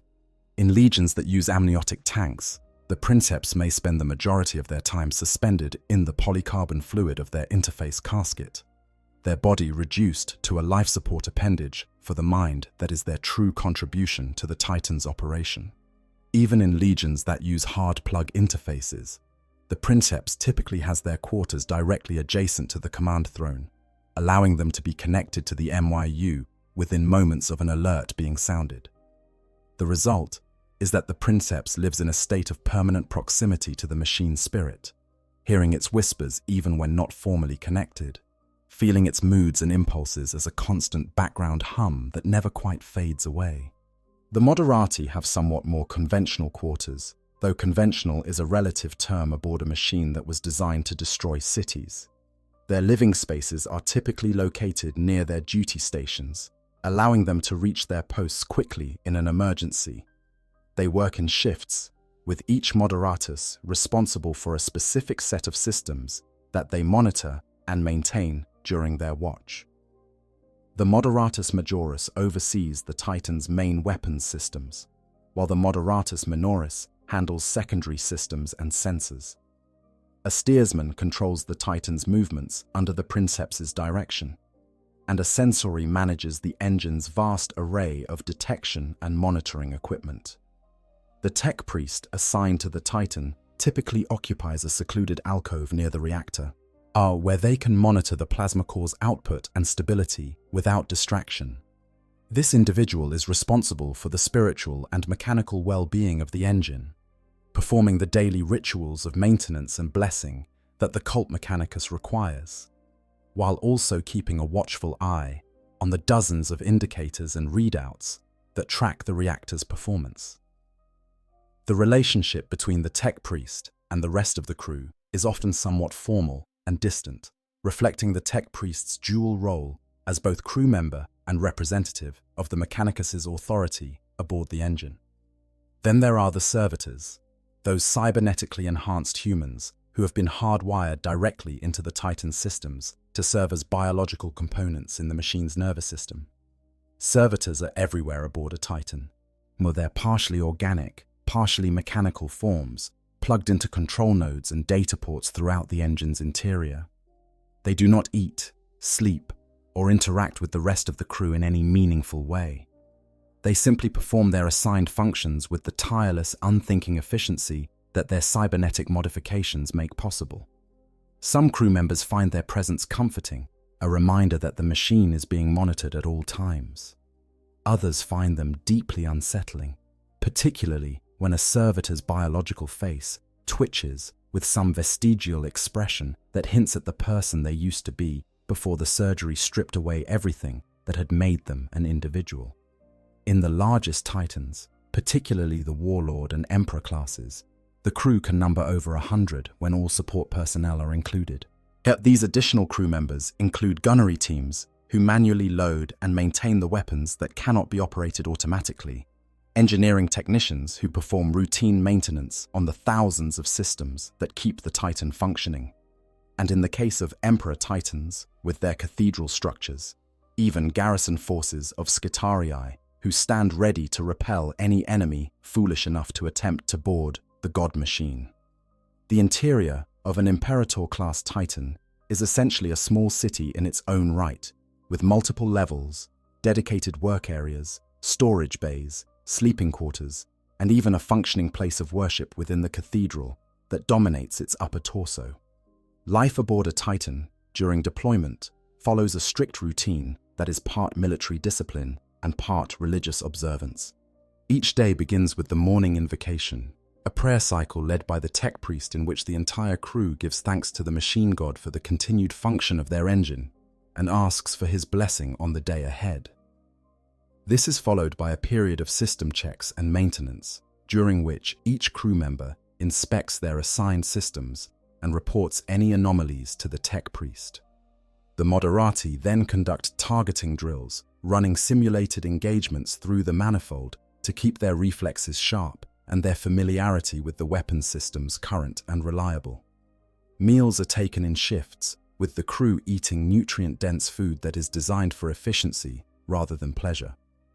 Water is recycled through the Titan's life support systems, and the air is filtered and circulated through a network of scrubbers and purifiers that keep it breathable despite the enclosed environment. The quality of both food and air degrades over time during extended deployments, and the crew of a Titan that has been in the field for weeks or months may find themselves subsisting on increasingly unpalatable rations while breathing air that carries the faint but unmistakable tang of recycled humanity. Access to chemical stimulants means the crew is theoretically capable of over 8 continuous days of combat operations, though by that point they will be dangerously exhausted both physically and mentally, their reaction times degraded and their judgment compromised. The emotional and psychological pressures of life aboard a Titan are intense enough that the Collegia Titanica has developed specific protocols for managing them. The crew lives in a state of permanent readiness, knowing that an alert could come at any moment, and that when it does, they will be called upon to fight in one of the most violent and dangerous environments that warfare has to offer. The close quarters breed both deep affection and intense friction, and the relationships that form between crew members are characterized by a volatility that reflects the extreme circumstances in which they live. Arguments that would be minor annoyances in a normal environment can escalate into serious conflicts when the people involved are sealed together inside a metal box, with no escape from each other's company. Ain and the princeps must sometimes exercise their authority to resolve disputes that threaten to undermine the crew's cohesion and combat effectiveness. But the bonds that form aboard a Titan are also among the strongest and most enduring that human beings can experience.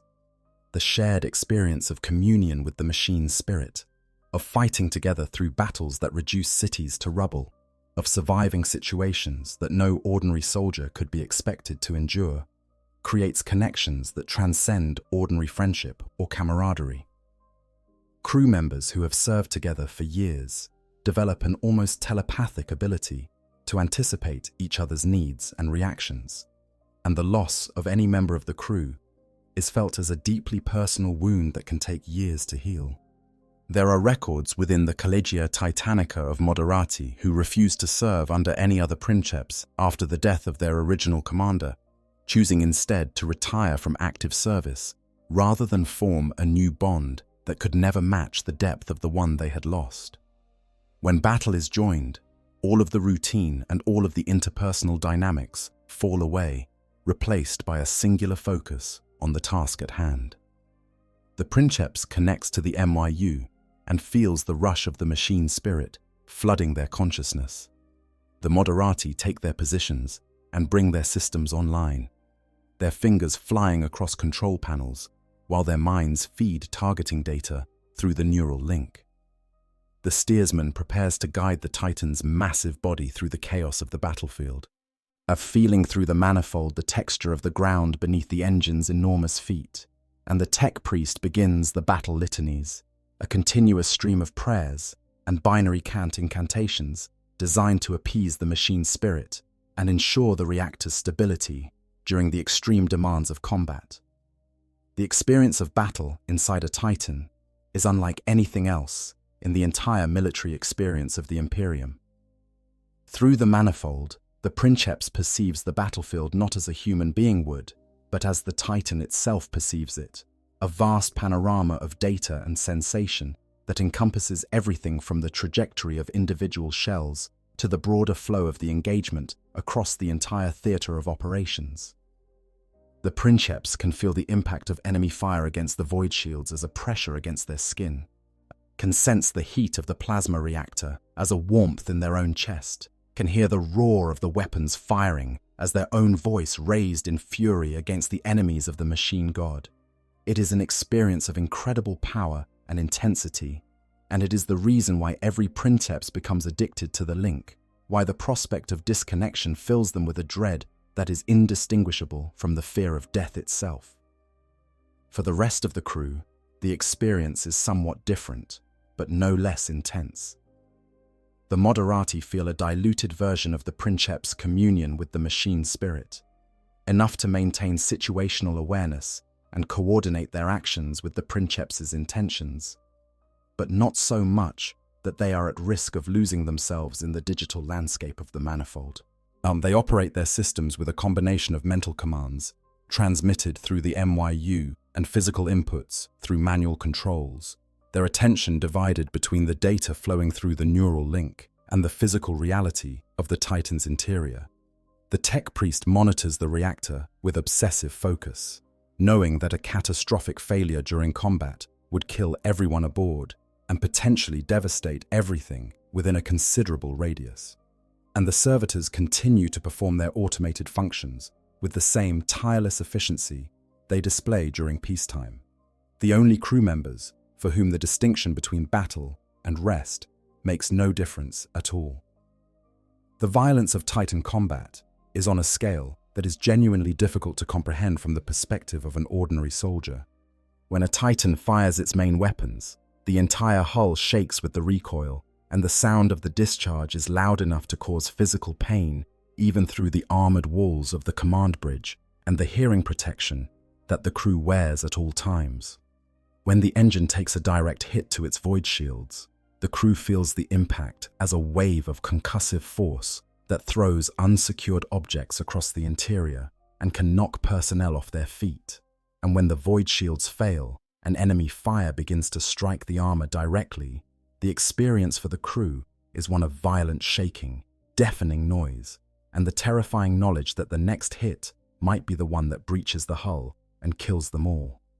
The void shields themselves deserve particular attention, because they are the first and most important line of defense that protects the Titan and its crew from harm. Void shields are energy barriers generated by powerful field projectors, typically mounted on the Titan's carapace, that surround the engine in overlapping layers of protective force. Each layer is capable of absorbing a tremendous amount of incoming fire, deflecting energy beams, explosive shells, and kinetic projectiles alike before they can reach the Titan's physical armor. When a void shield absorbs an impact, it flares with a visible discharge of energy that lights up the area around the Titan like a miniature aurora, a spectacle that is simultaneously beautiful and terrifying. However, void shields are not invulnerable. Each shield can only absorb a certain amount of energy before it overloads and collapses, temporarily disappearing and leaving whatever it was protecting exposed to direct fire.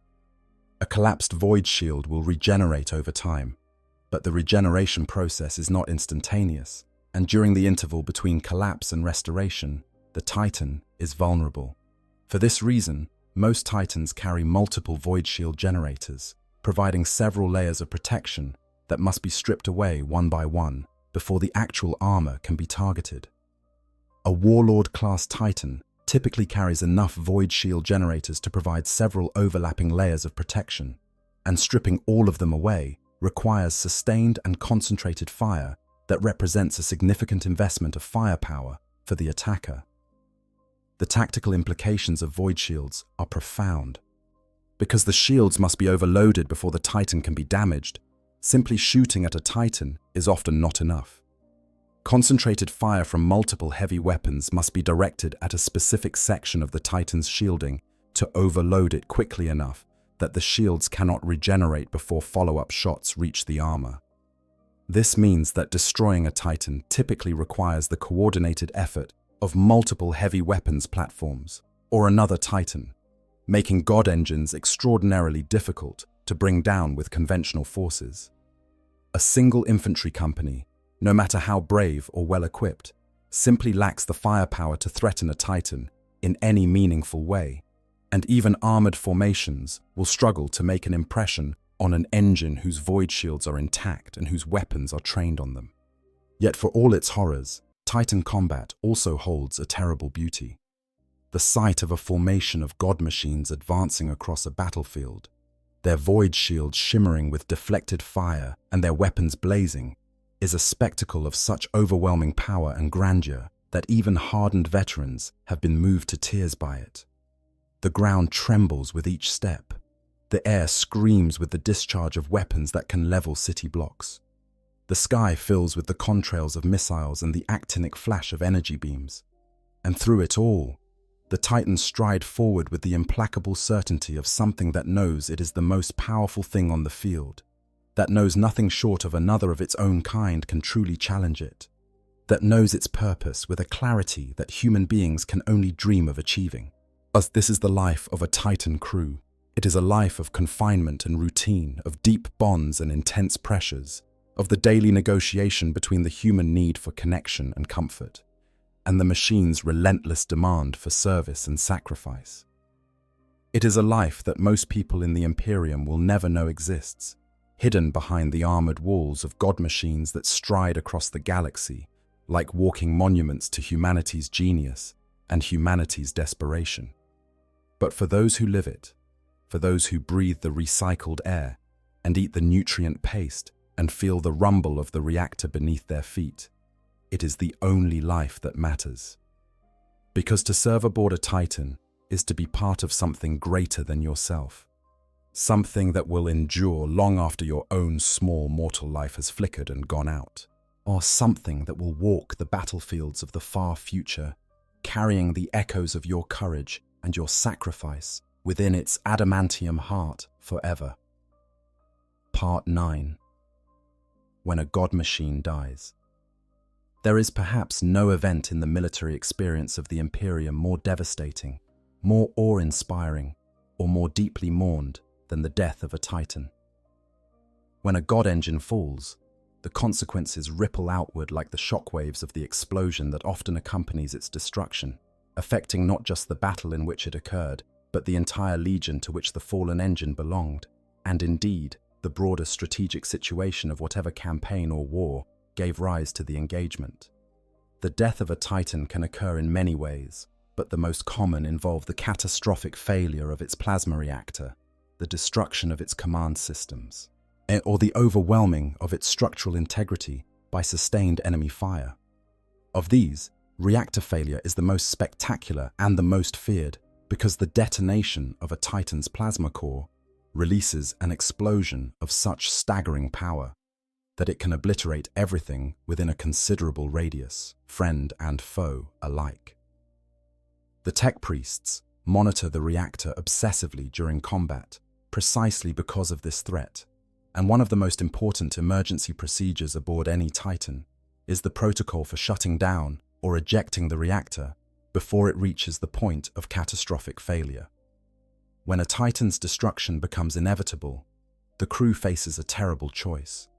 In some cases, time and circumstances permit the activation of the ejector system, and a last resort mechanism that detaches the Titan's head from its body and launches it away from the doomed engine on anti-grav propulsors and emergency drives. If the system functions properly, the head will carry the command crew to safety, though the landing is often rough enough to cause serious injuries, and the crew may find themselves stranded in hostile territory. If the system is damaged or malfunctions, the results can be catastrophic, with the head crashing back to Earth and killing its occupants on impact, or landing among enemy forces who may capture or kill the survivors. In other cases, the crew may attempt to shut down the reactor manually, leaving the Titan intact but powerless, in the hope that it can be recovered and repaired after the battle. This is an incredibly risky procedure that requires the tech priest to perform a complex sequence of operations under extreme time pressure, often while the Titan is being pounded by enemy fire and the rest of the crew is fighting for their lives. Success means that the god engine can potentially be salvaged, its machine spirit and its irreplaceable components preserved for future use. Failure means a reactor detonation that will kill everyone aboard and potentially destroy everything in the surrounding area. The most tragic option, and one that is sometimes chosen deliberately, is the controlled detonation of the reactor as a final act of defiance.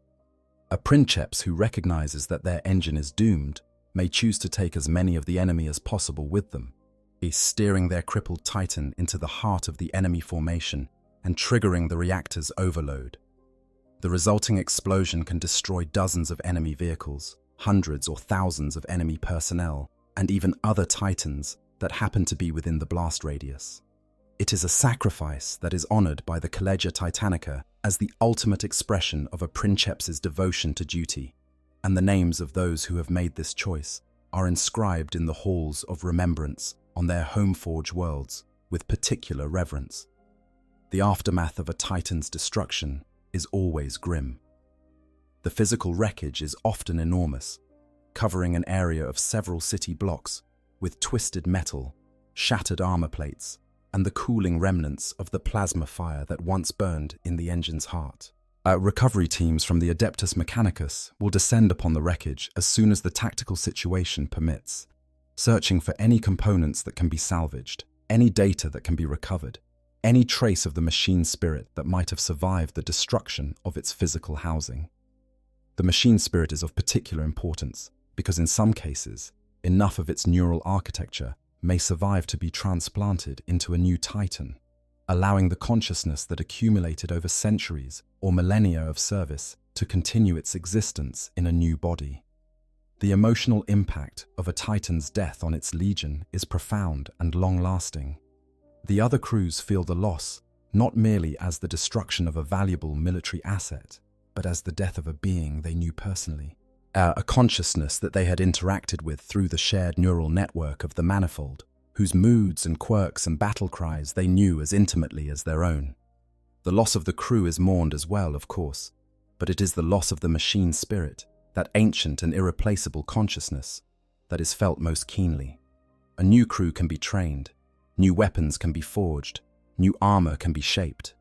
But a machine spirit that has burned for 5,000 years cannot be recreated from scratch, and its destruction is a wound in the fabric of the Legion's collective memory that may never fully heal. The Collegia Titanica maintains elaborate funeral rites for fallen Titans, ceremonies that combine elements of military honor with the religious observances of the cult Mechanicus. The wreckage of the fallen engine is gathered and transported back to its home forge world, where it is laid out in the great halls of the Titan Works for a period of mourning that can last weeks or months. Tech priests perform extended rituals over the remains, attempting to commune with whatever fragments of the machine spirit might still linger in the damaged components. And the names and deeds of the fallen engine are added to the Legion's Book of Remembrance, a massive volume that records the history of every Titan that has ever served in the Legion's ranks. The recovery and repair of damaged Titans is one of the most important and most technically challenging tasks performed by the Adeptus Mechanicus. It is worth noting that while it is possible to achieve a mission kill on a Titan, rendering it unable to continue fighting, it is actually extremely difficult to destroy one to such an extent that it is no longer worth salvaging. Even a Titan that has been completely wrecked, its armor torn apart, its weapons destroyed, its internal systems shattered, can often be rebuilt by skilled tech priests given sufficient time and resources. The Mechanicus will go to extraordinary lengths to recover a fallen Titan, committing entire armies to the task if necessary, because the alternative, the permanent loss of an irreplaceable god engine, is simply too painful to contemplate. This is why many Titans in active service today bear the scars of damage that was inflicted centuries or even millennia ago, their hulls patched and reinforced, their systems rebuilt and recalibrated, their machine spirits coaxed back to full awareness through patient and painstaking ritual. And a Titan that has been repaired after a catastrophic defeat may carry the psychological echoes of that experience in its machine spirit for the rest of its existence, manifesting as a particular wariness towards certain types of enemy, an aggressive reaction to specific tactical situations, or a reluctance to engage in certain types of terrain where it was previously brought low. The machine spirit remembers, and its memories shape its behavior in ways that its crew must learn to anticipate and accommodate. The rarity of Titan deaths, combined with their devastating impact when they do occur, has given rise to a culture within the Collegia Titanica that places enormous value on the preservation of these sacred machines. Every deployment is weighed carefully, every engagement analyzed in advance for the potential risks to the god engines involved. A maniple commander who loses a Titan through carelessness or poor tactical judgment can expect severe consequences, not just from the military hierarchy, but from the Mechanicus itself, whose tech priests view the destruction of a Titan as something approaching a blasphemy against the machine god. The death of a god engine is never taken lightly, and those responsible for it, whether they are the enemy who struck the killing blow or the commander whose decisions led to the engine's exposure, are held accountable in ways that can shape the politics of the Collegia for decades. Part 10. The manifold in detail. The manifold deserves deeper exploration. Because it is the medium through which the most intimate and most transformative aspect of the Titan experience takes place. The manifold is not a physical location. You cannot touch it, or see it, or walk through it in any conventional sense. It is a generated sensory space, a digital environment created by the Mind Impulse unit that allows the princeps and crew to interact with the Titan's systems and perceive the external world through the engine's sensors. It is, in essence, a shared dream, a virtual reality generated by technology so ancient and so sophisticated that even the tech priests who maintain it do not fully understand how it works. When a princeps connects to the MIU and enters the manifold, they leave the physical world behind. Not literally, of course. Their body remains in the command throne or the amniotic tank, as still breathing, still circulating blood, still performing all the biological functions that keep them alive. But their conscious awareness shifts from the cramped interior of the Titan's cockpit to a vast and borderless space that is simultaneously inside the Titan and everywhere the Titan's sensors can reach. In the manifold, the princeps can see through the Titan's eyes, perceiving the world in a spectrum of electromagnetic frequencies that goes far beyond the narrow band of visible light that human eyes are limited to. They can feel the Titan's body as their own, sensing the weight of its armor, the thrumming power of its reactor, the eager tension of its weapon systems like muscles coiled to strike. They can hear the background noise of the battlefield, filtered and enhanced by the Titan's audio sensors into a soundscape of crystalline clarity that picks up everything from the rumble of distant artillery to the whispered prayers of the infantry sheltering in the God Engine's shadow. The manifold is not merely a passive sensory experience. It is interactive. The princeps can issue commands to the Titan simply by thinking them, their neural impulses translated by the MIU into machine instructions that the engine's systems execute with the speed of electronic thought. Want the Titan to take a step forward? Think it, and the massive legs begin to move. Want to fire the main weapons? Think it, and the targeting reticule appears in the manifold, overlaid on the princeps's perception of the battlefield, waiting for the mental command that will unleash destruction. Want to redirect power from the weapons to the void shields? Think it, and the reactor output shifts in response, the change felt by the princeps as a subtle alteration in the warmth that pervades their virtual body. But the manifold is also the domain of the machine spirit, and the spirit is never passive. Within the manifold, the spirit manifests as a presence, a consciousness that shares the digital space with the princeps and constantly pushes against the boundaries of the human's control. Some princeps describe the spirit as a voice, a wordless pressure that communicates through emotion and impulse rather than language. Others describe it as a landscape, a vast and shifting terrain of data and memory that the princeps must navigate to maintain control of the engine. Still others describe it as an animal, and a great beast that must be ridden and directed by the strength of the princeps's will, always ready to throw its rider if they falter for even a moment. The manifold is also where the accumulated memories of the Titan are stored. An experienced princeps can sometimes access these memories during communion, seeing through the eyes of previous princeps, reliving battles that were fought centuries before they were born. These memory fragments are often fragmentary and disorienting, flashing images and emotions that seem to come from nowhere and vanish just as quickly. But they can also be a source of tactical insight, providing the princeps with information about enemy capabilities, terrain features, or strategic situations that they could not otherwise possess. Yet the oldest and most experienced Titans have vast archives of memory within their manifolds, libraries of warfare that represent the accumulated tactical wisdom of millennia, and a princeps who can successfully navigate these archives has access to a resource that is worth its weight in adamantium. The danger of the manifold lies in its seductiveness.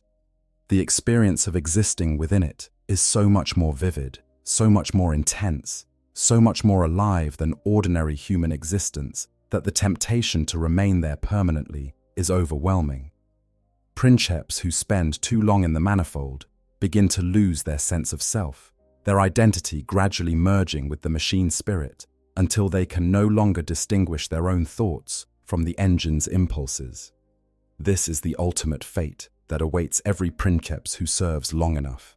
Yet not death in battle, though that is common enough, but absorption into the machine, the dissolution of the human self into the vast digital consciousness of the Titan, until nothing remains of the person who once sat in the command throne but a faint echo of personality imprinted on the machine spirit's behavior patterns. Some princeps embrace this fate willingly, viewing it as a form of transcendence, a graduation from the limitations of flesh into something eternal and powerful. Others fight against it with every fiber of their being, clinging to their humanity through the exercise of iron discipline and the cultivation of personal relationships that anchor them to the world outside the manifold. Neither approach is objectively better than the other. Both are simply different responses to the same impossible dilemma: how to be human in a role that requires you to become something more than human, something that is simultaneously greater and less than what you were before. Part 11. Walking into War. There is a ritual that takes place before every deployment of a Titan Legion, a moment of solemn ceremony that marks the transition from peace to war. The tech priests gather in their sacred forges, the air thick with the scent of sacred oils and the hum of activated power cells. The princeps and their crews take their positions within their god machines, connecting to the MYU and feeling the first electric surge of communion with the machine spirit. The secutarii form up in their ranks, checking their weapons and confirming their communications links. And then, with a sound like the voice of an angry god, the first Titan takes its step. The ground shakes, the air shudders, and the war begins. The deployment of a Titan to a battlefield is never a casual decision. These are the most valuable military assets in the Imperium's arsenal, and their loss is a blow that can take centuries to recover from. Titan legions are deployed only to the most critical campaigns, to battlefields that will allow them the room to maneuver and unleash the full power of their colossal weaponry. A world of dense jungle or tight urban sprawl is a poor choice for Titan warfare, as the god machines need open ground to move and fight effectively. Conversely, a world of wide plains and open deserts is ideal, as it allows the Titans to use their long-range weapons to full effect and gives them the space to maneuver and flank the enemy. The weapons that a Titan carries into battle are among the most destructive armaments ever created by human hands. We have already touched on some of these in our discussion of the various Titan classes, but they deserve more detailed examination because it is the weapons, more than any other single factor, that define the Titan's role on the battlefield and determine how it fights. The most iconic Titan weapon is arguably the volcano cannon, a massive directed energy weapon that fires concentrated beams of thermal energy capable of burning through virtually any material known to Imperial science. A single shot from a volcano cannon can reduce a main battle tank to a pool of molten slag, or punch through the armor of an enemy Titan, or bore a hole through the wall of a fortification that would resist conventional bombardment for hours. The volcano cannon is available in several variants, including the Bellicosa volcano cannon, carried by Warlord-class Titans, which is among the most powerful directed energy weapons in the Imperium's ground-based arsenal. The Turbo Laser Destructor is another common and extremely effective Titan weapon, a dual-barreled laser system that can be mounted on Warhound class and larger Titans. While less powerful per shot than the volcano cannon, the Turbo Laser compensates with a higher rate of fire that allows it to engage multiple targets in rapid succession. It is particularly effective against super heavy armored vehicles, and its ability to destroy such targets with ease makes any Titan mounting a turbo laser a priority threat for enemy armored formations. The Plasma Annihilator represents another approach to Titan-scale destruction. This weapon projects bolts of superheated plasma at its targets, striking with enough thermal energy to melt through adamantium armor and incinerate everything within the blast radius.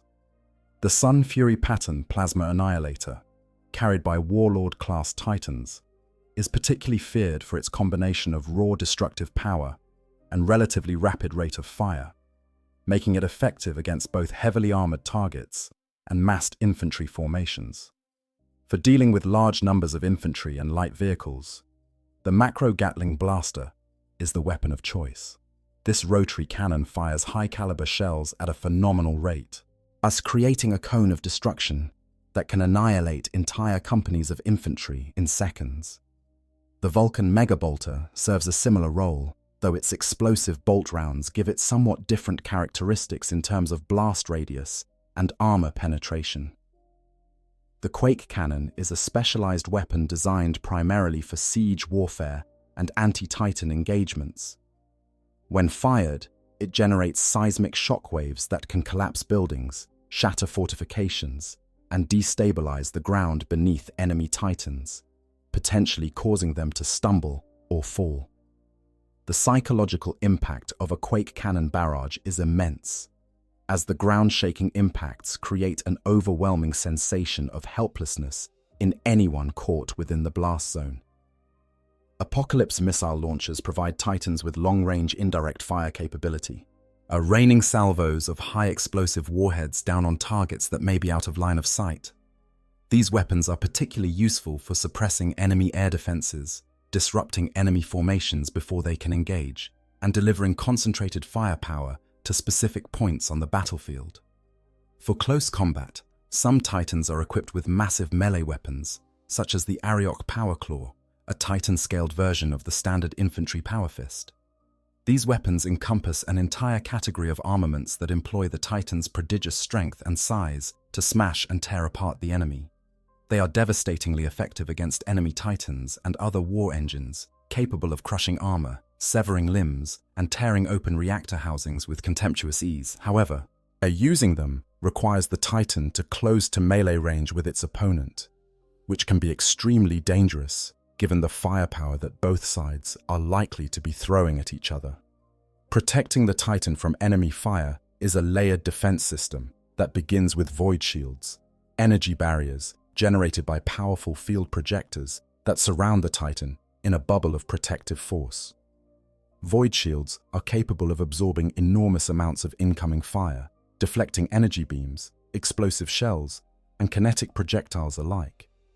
However, they can be overloaded by sustained fire or by a single sufficiently powerful hit, and once they collapse, they take time to regenerate, leaving the Titan temporarily vulnerable. Most Titans carry multiple void shield generators, providing several layers of protection that must be stripped away one by one before the actual armor can be targeted. Beneath the void shields lies the Titan's physical armor, the massive plates of ceramite and adamantium that form its hull.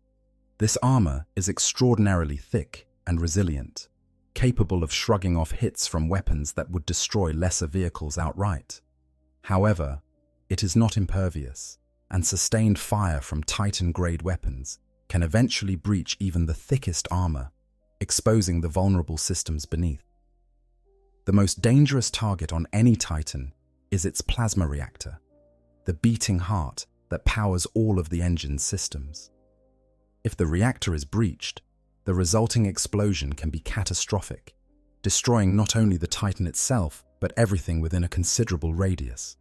The tactics employed by Titan forces on the battlefield are as varied as the legions themselves, but certain principles are common to most. Titans rarely operate alone. They fight in maniples, coordinated formations that bring together different classes of engine to create a combined arms force that is greater than the sum of its parts. A typical engagement might see a pair of warhounds scouting ahead, probing the enemy's positions and identifying high-value targets, while a Reaver or Warbringer provides long-range fire support from a protected position. The Warlord or Warmaster follows behind, advancing steadily toward the enemy line, its void shields absorbing incoming fire while its weapons pour destruction into the enemy ranks. The psychological impact of a Titan's presence on the battlefield cannot be overstated. For the soldiers fighting on the same side as a Titan, the sight of the God Machine striding forward, its weapons blazing and its void shields shimmering with deflected fire, is an enormous morale boost that can inspire acts of courage and determination that would otherwise be impossible. For the soldiers facing a Titan, the effect is precisely the opposite. The sight of a towering metal giant, taller than a hab block, and bristling with weapons that can erase entire formations from existence, can shatter the morale of even experienced troops and cause entire units to break and flee before a single shot has been fired. This is the Titan in its element, not merely as a weapons platform, though its weapons are devastating, not merely as an armored fortress, though its defenses are formidable, but as a symbol, an icon, and a walking embodiment of the Imperium's military might and the machine god's wrath. When a Titan walks to war, it carries with it the weight of millennia of tradition and sacrifice, the accumulated glory of 1,000 campaigns and 1,000,000 battles. It is history made flesh, legend given form, and the enemies of mankind tremble at its approach. Part 12. Titan against Titan. Of all the forms of warfare practiced in the Imperium, none is more spectacular, more devastating, or more deeply revered within the military culture of the Collegia Titanica than the clash of God Engine against God Engine. When Titans fight each other, the resulting engagement is a spectacle of such overwhelming power and violence that it defies the capacity of ordinary language to describe. Mountains of adamantium collide with the force of geological events, and weapons that were designed to level cities are turned upon individual targets, their full destructive fury concentrated on a single point in the enemy's defenses. The ground itself becomes a casualty, cratered and scorched and vitrified by the energies unleashed by the combatants. And through it all, the machine spirits rage against each other with a hatred that is as old as the engines themselves, each one driven by the primal urge to dominate, to destroy, to prove itself the superior consciousness. The tactics of Titan versus Titan combat are fundamentally different from those employed against lesser enemies. Against infantry or vehicles, a Titan is essentially invulnerable, a walking fortress that can absorb virtually unlimited punishment from weapons that are simply too small to pose a meaningful threat. But against another Titan, yet the equation changes dramatically. The weapons of a God Engine are designed to destroy other God Engines, and the void shields and armor that provide such comprehensive protection against lesser threats can be overwhelmed by the concentrated firepower of a peer opponent. This means that Titan combat requires a level of tactical sophistication that goes far beyond the simple point-and-shoot approach that suffices against smaller foes. The opening phase of a Titan engagement is typically dominated by long-range fire, with both sides attempting to strip away the other's void shields without exposing themselves to counterfire. This requires careful positioning and coordination, as the attacking force must concentrate enough firepower on a specific section of the enemy's shielding to overload it before the shields can regenerate.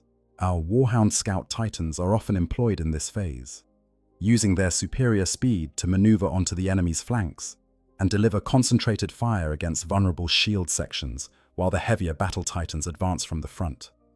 Once the void shields have been breached, the engagement enters its most intense and most dangerous phase.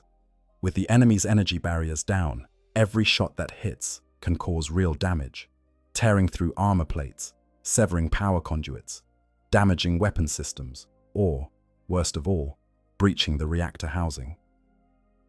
The pace of the battle accelerates dramatically as both sides attempt to exploit the other's vulnerability while protecting their own exposed sections. Moderati work their weapon systems with desperate intensity, or pouring fire into the gaps in the enemy's defenses, while their Princeps maneuvers the Titan to present the smallest possible target. Steersmen guide their enormous charges through the chaos of the battlefield with a precision that seems impossible for machines of such size, dodging incoming fire and positioning for the next shot with a grace that is born of the deep communion between human will and machine capability. Close combat between Titans is the most visceral and the most dangerous form of engagement. When two God Engines come to grips at melee range, the result is a clash of such tremendous force that the ground shakes for kilometers in every direction. Power fists slam against armor plates with impacts that can be measured on seismic instruments.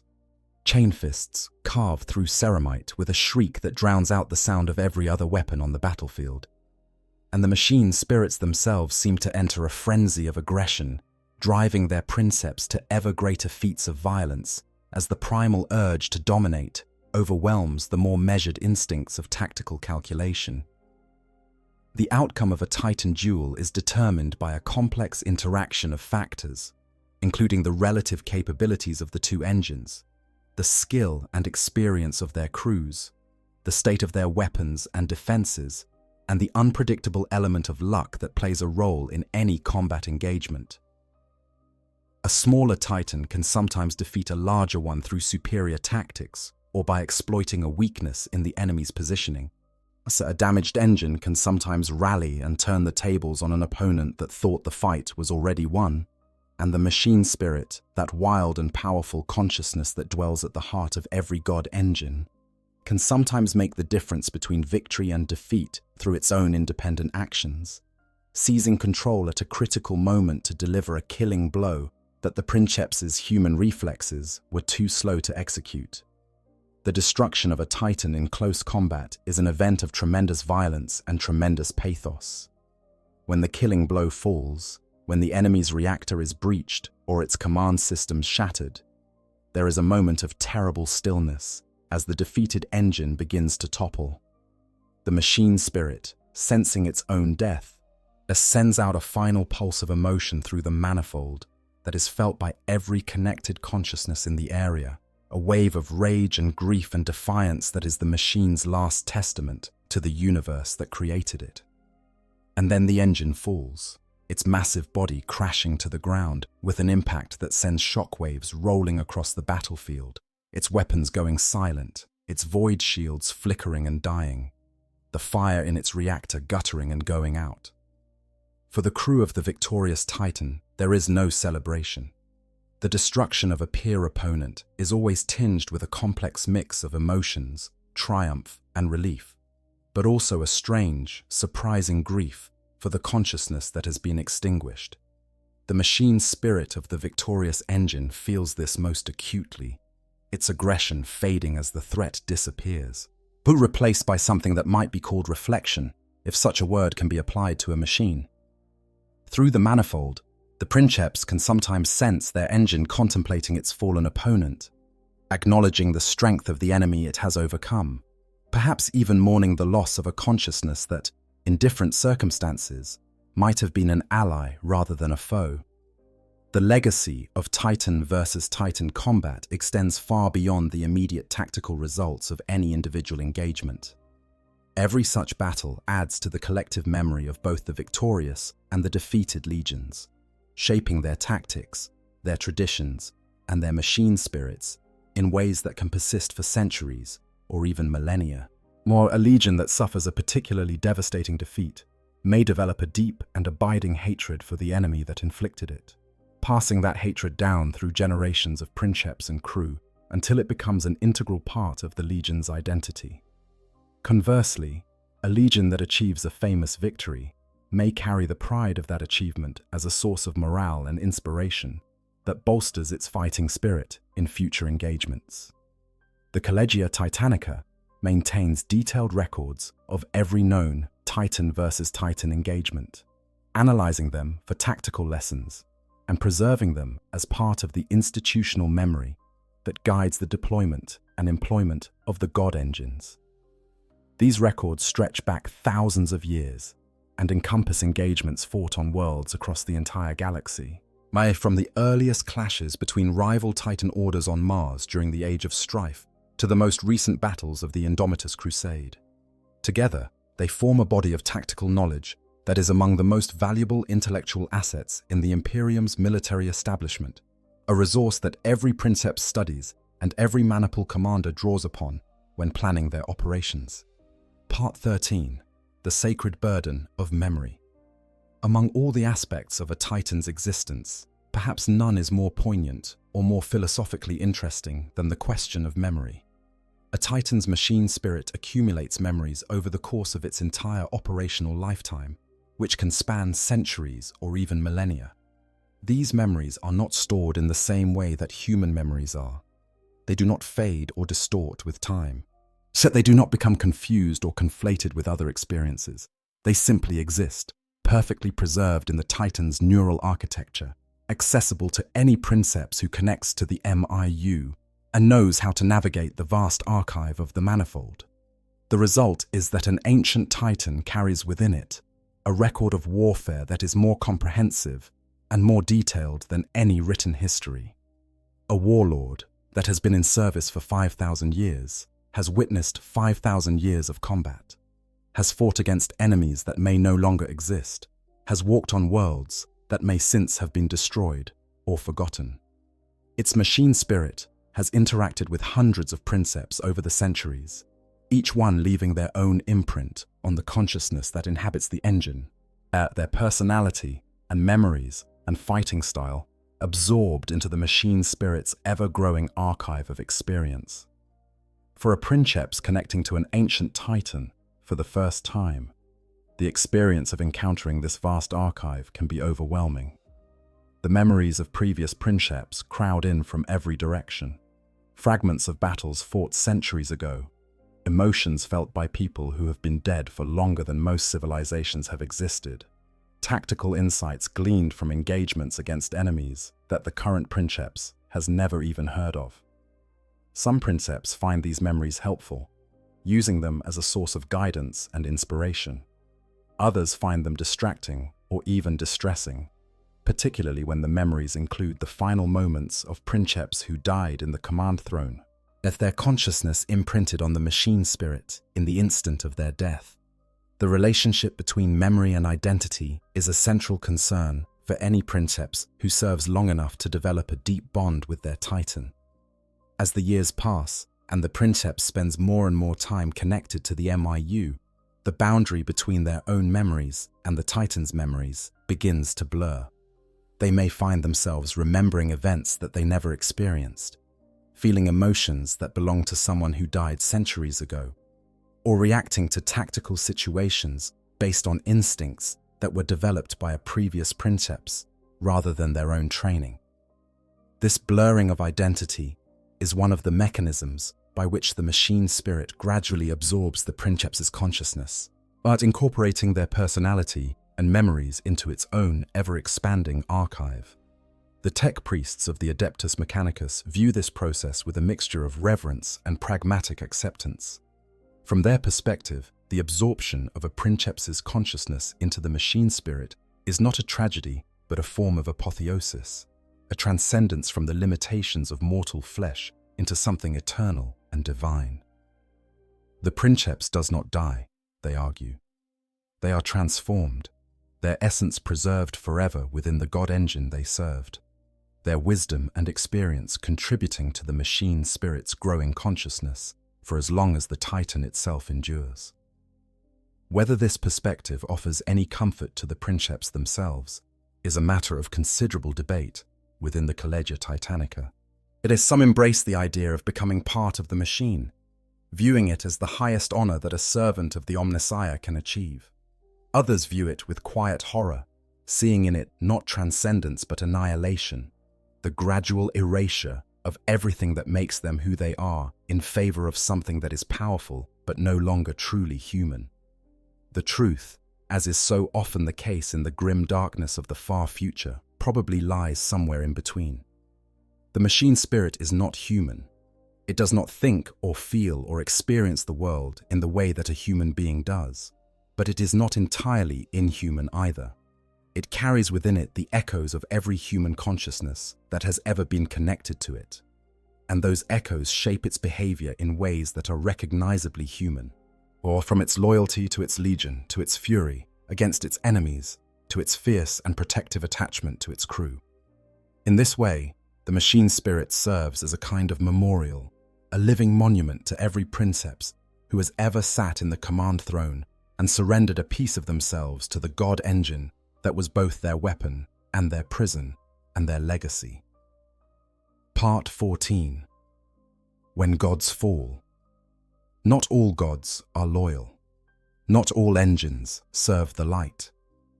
The Horus heresy, that galaxy-spanning civil war that erupted 10 millennia ago, when the War Master Horus turned half of the Imperium's military might against the Emperor, was many things. It was a betrayal of trust so profound that its scars have never healed. It was a military catastrophe so complete that the Imperium has spent 10,000 years trying to recover from it. And for the Titan legions, it was a schism that tore the Collegia Titanica in half and set brother against brother in a conflict so devastating that its echoes still reverberate across the galaxy. When the heresy began, the Titan legions were forced to choose sides, and the choice was not always clear or easy. Nearly half of the legions followed Horus into rebellion, their princeps either seduced by the promises of the dark gods, coerced by the forces arrayed around them, or simply loyal to their comrades and allies who had already turned traitor. The Legio Mortis, the Death's Heads, one of the oldest and most powerful Titan legions in the Collegia Titanica, was among the first to declare for the War Master, their treachery made all the more bitter by their status as one of the Triad Ferrum Morgulus, the three founding legions of Mars.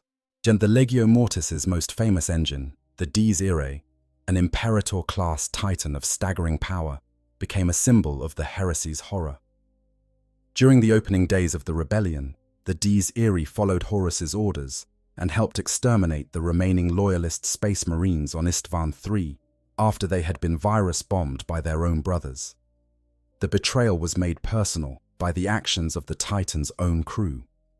Moderatus Titus Caesar, who had secretly been a believer in the divinity of the Emperor, tried to stop the treachery by confronting Princeps Ternate with a weapon. But his friend and fellow Moderatus, Jonah Aruken, killed him instead, motivated not by ideological conviction, but by the fear that Caesar's actions would damage his own prospects of one day becoming a princeps.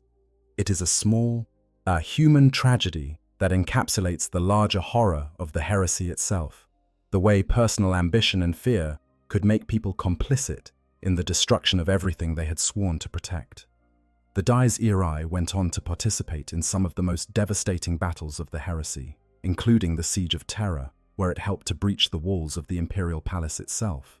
It survived the heresy and continued to serve the forces of chaos for 10,000 years, until it was finally destroyed during the Siege of Hydra Caudatus in the 41st Millennium, when a loyalist warlord Titan deliberately detonated its own reactor in close proximity to the ancient traitor engine, creating an opening that another loyalist warlord exploited to crush the Dies Irae's reactor with its power claw.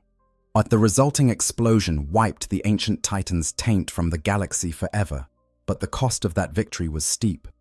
The Legio Tempestus, the Stormlords, another of the Triad Ferrum Morgulus, also suffered a devastating schism during the heresy.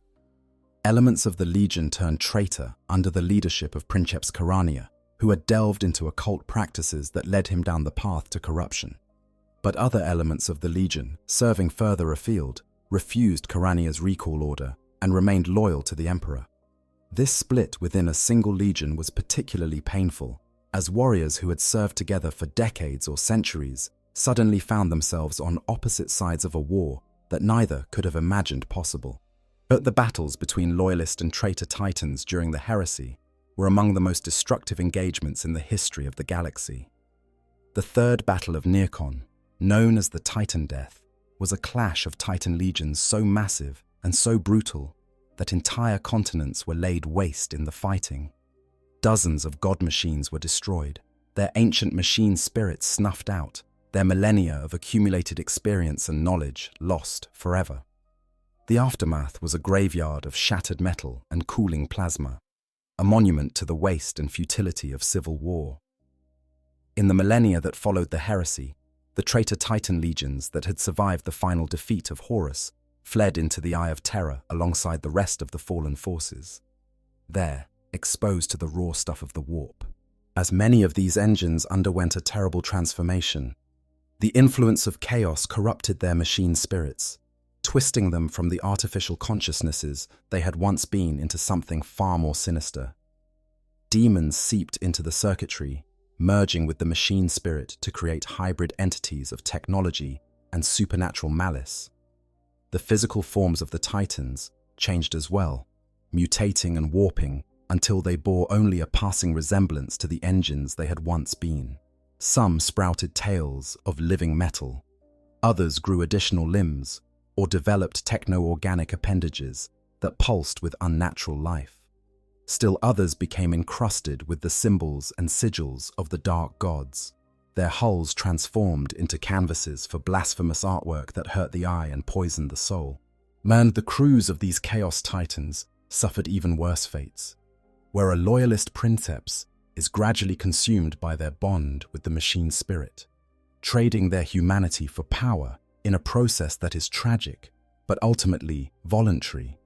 A Chaos Princeps is enslaved to their engine, their mind dominated by the demon-fused machine spirit that uses them as a puppet.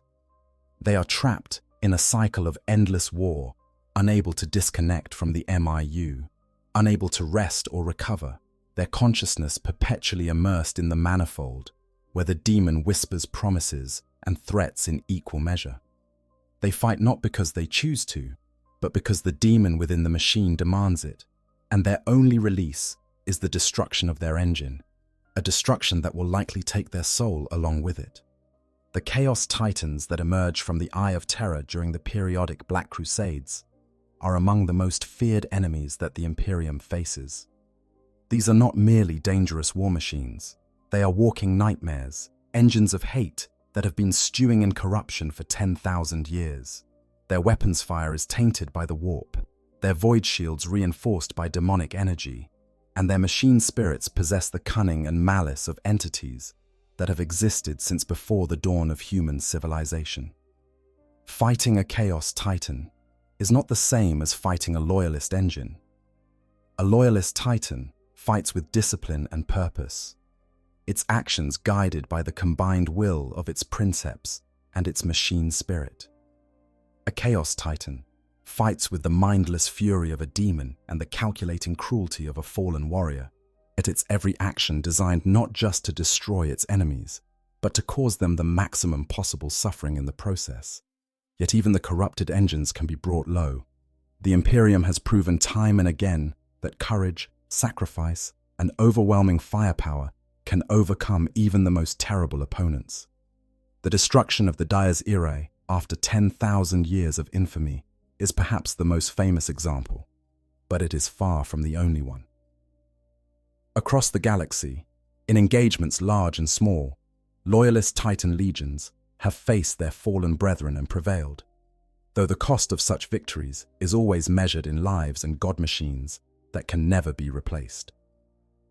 The existence of the Chaos Titans serves as a permanent reminder of what can go wrong when the god machines fall into the wrong hands. It is a reminder that the power of a Titan is not inherently good or evil, but simply power, and that the use to which that power is put depends entirely on the will of those who command it.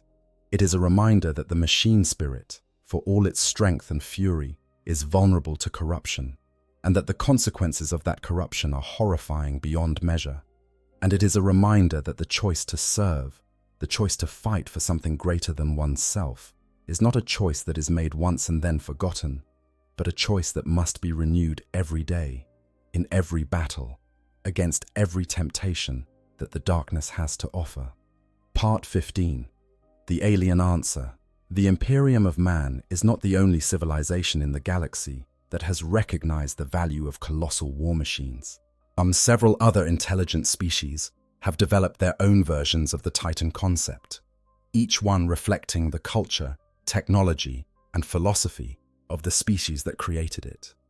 These alien Titans, while different in many ways from their imperial counterparts, serve the same fundamental purpose on the battlefield. They are the ultimate expression of a civilization's military power, the biggest and most destructive weapons that can be brought to bear in a ground engagement, and their presence can turn the tide of a battle as surely as any imperial god engine.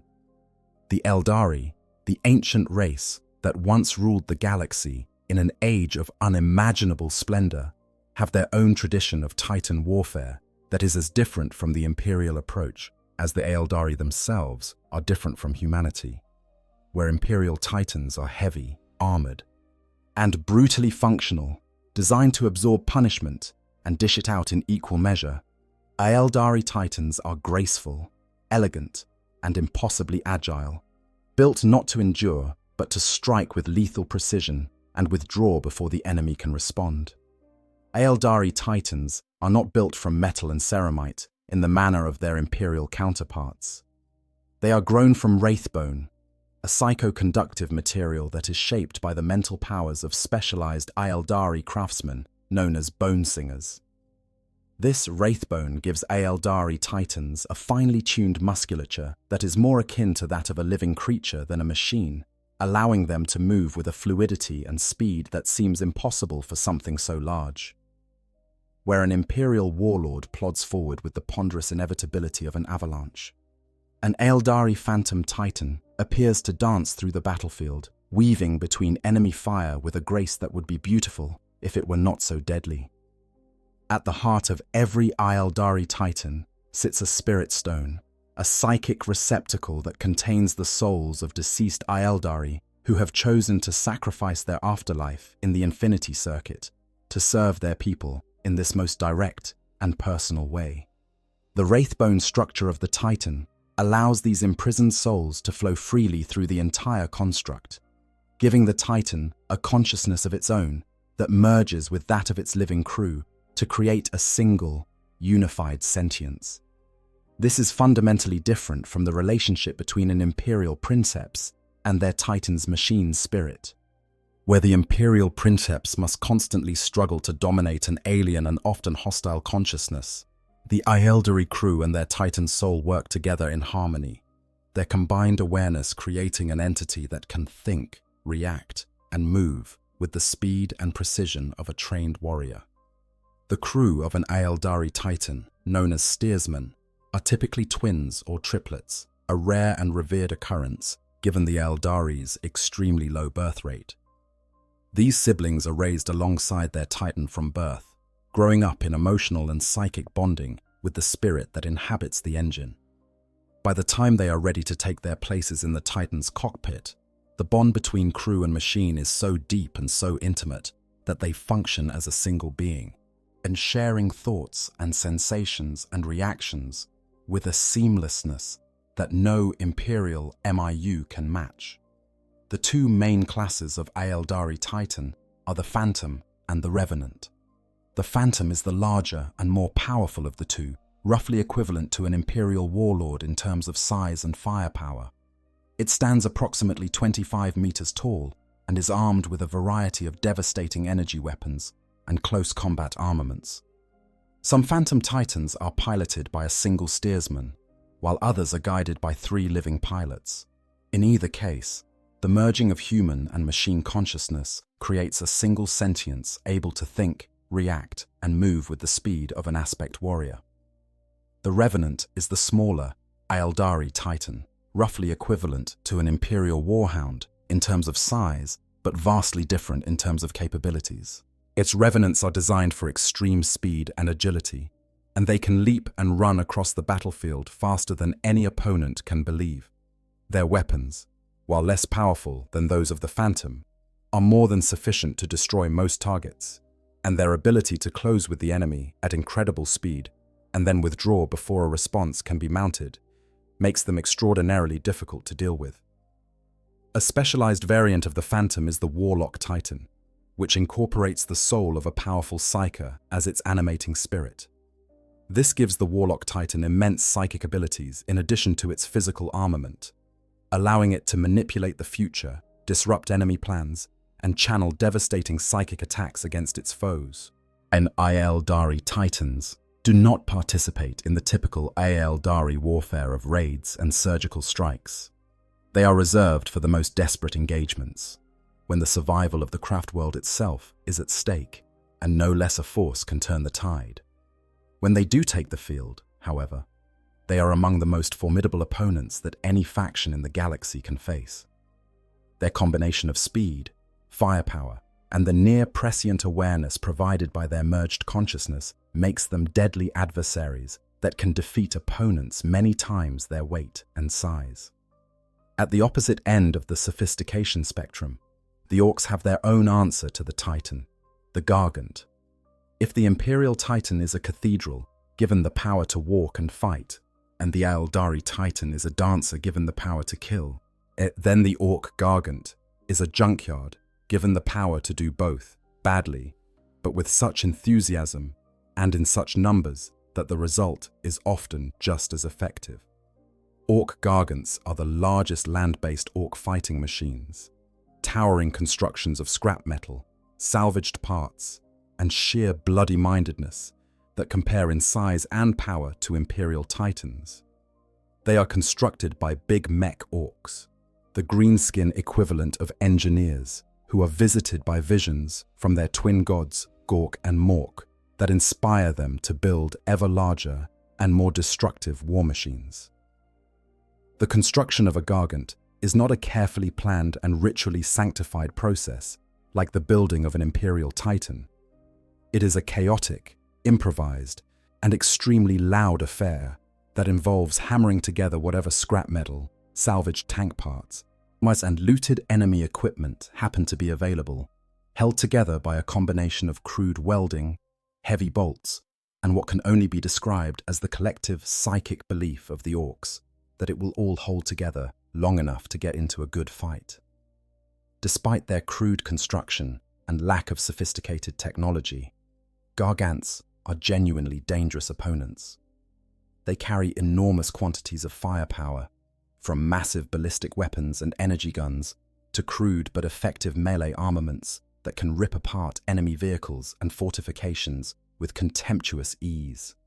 They are extremely durable, their dense layers of scrap iron armor absorbing punishment that would destroy more refined machines. And they carry mobs of orc warriors aboard their cramped transport decks, disgorging them into the enemy's midst to wreak havoc at close quarters. Orc gargants do not have mind impulse units or machine spirits in the Imperial sense. They are controlled by their crews directly through a combination of levers, pedals, speaking tubes, and a great deal of shouting. The senior orc aboard the gargant, usually a war boss or a big mech of considerable size and influence, directs the machine's actions from a command position somewhere in its upper levels, while subordinate orcs operate individual weapons, shovel fuel into the boilers, and perform the constant running repairs that are necessary to keep the ramshackle machine functioning. The largest and most fearsome orc war machines are the mega gargants, rare and immense constructions that rival even the Imperator-class Emperor Titans in size and destructive potential. These are tracked vehicles rather than walkers, essentially mobile orc fortresses, whose appearance on a battlefield is greatly feared by the enemies of the greenskins. Unlike their walker counterparts, mega gargants are so large that they cannot be assembled quickly or easily, and their construction often requires the combined efforts of multiple tribes working together under the direction of the most powerful and influential war bosses. And then there are the Tyranid Biotitans, which represent perhaps the most alien and disturbing approach to the Titan concept of any species in the galaxy. Tyranid Biotitans are not built or constructed in any conventional sense. They are grown, bred by the hive mind, from the combined genetic material of countless organisms. Their bodies are living fusion of chitin, bone, muscle, and bioweaponry that has been optimized over millions of years of evolutionary pressure. The most commonly encountered strain of Tyranid Biotitan is the Hierophant, a nightmarish creature that towers over the battlefield, its massive body bristling with spines, tendrils, and bioweapon symbiotes. Hierophants are among the largest bioforms that the Imperium has encountered among the teeming swarms of the hive fleets, comparable in size and power to an Imperial Titan. They serve as the shock troops of a major Tyranid planetary assault, striding forward at the forefront of the swarm, drawing enemy heavy weapons fire away from the lesser creatures, and absorbing tremendous amounts of damage before smashing into the enemy line with devastating force. The Hierophant's armament is entirely organic. Its primary weapons are biocannons, symbiote organisms that are triggered by a massive electrochemical shock from the host creature, causing them to spew forth a hail of corrosive maggot-like organisms that dissolve through metal, ceramite, flesh, and bone in seconds. Its body is covered with lash-whip tendrils that can impale, strangle, and entangle anything that comes within reach. And it constantly exudes a cloud of toxic spores that are lethal to all non-tyrannid organisms, creating a killing zone around the creature that makes close quarters engagement suicidal for unprotected troops. Perhaps most unsettling of all is the Biotitan's ability to rapidly mutate and adapt, evolving new weapons and defenses in response to the specific threats it faces on the battlefield. This adaptability, which is a hallmark of all tyrannid organisms, means that no two engagements with a Biotitan are exactly the same. The creature that a commander faced in the last battle may have evolved entirely new capabilities by the time the next engagement begins, making it impossible to develop standardized tactics for dealing with the threat. These alien titans, from the graceful Eldari constructs to the ramshackle orc gargants to the nightmarish tyrannid biotitans, represent the diverse approaches that the galaxy's intelligent species have taken to the fundamental problem of ground warfare: how to bring the maximum possible destructive force to bear in a single platform. Each approach has its strengths and weaknesses, and each reflects the culture and values of the species that created it. But they all share one thing in common: the recognition that in a galaxy where war is the only constant, the biggest and most powerful weapon on the battlefield is usually the one that wins. Part 16. The Green Tide's Answer. The Orc approach to Titan-scale warfare deserves particular attention because it is so fundamentally different from every other species' methodology that it forces us to reconsider what we think we know about the relationship between technology and effectiveness. Where the Imperium builds its titans through millennia of accumulated knowledge and sacred ritual, and the Eldari grow theirs through psychic manipulation of living material, the Orcs build their gargants through a process that can only be described as inspired chaos. The construction of an Orc gargant begins when a big mech, one of the rare Orcs who possesses an instinctive understanding of technology, receives what the Orcs call a vision from Gork or Mork, their twin deities of brutal cunning and cunning brutality.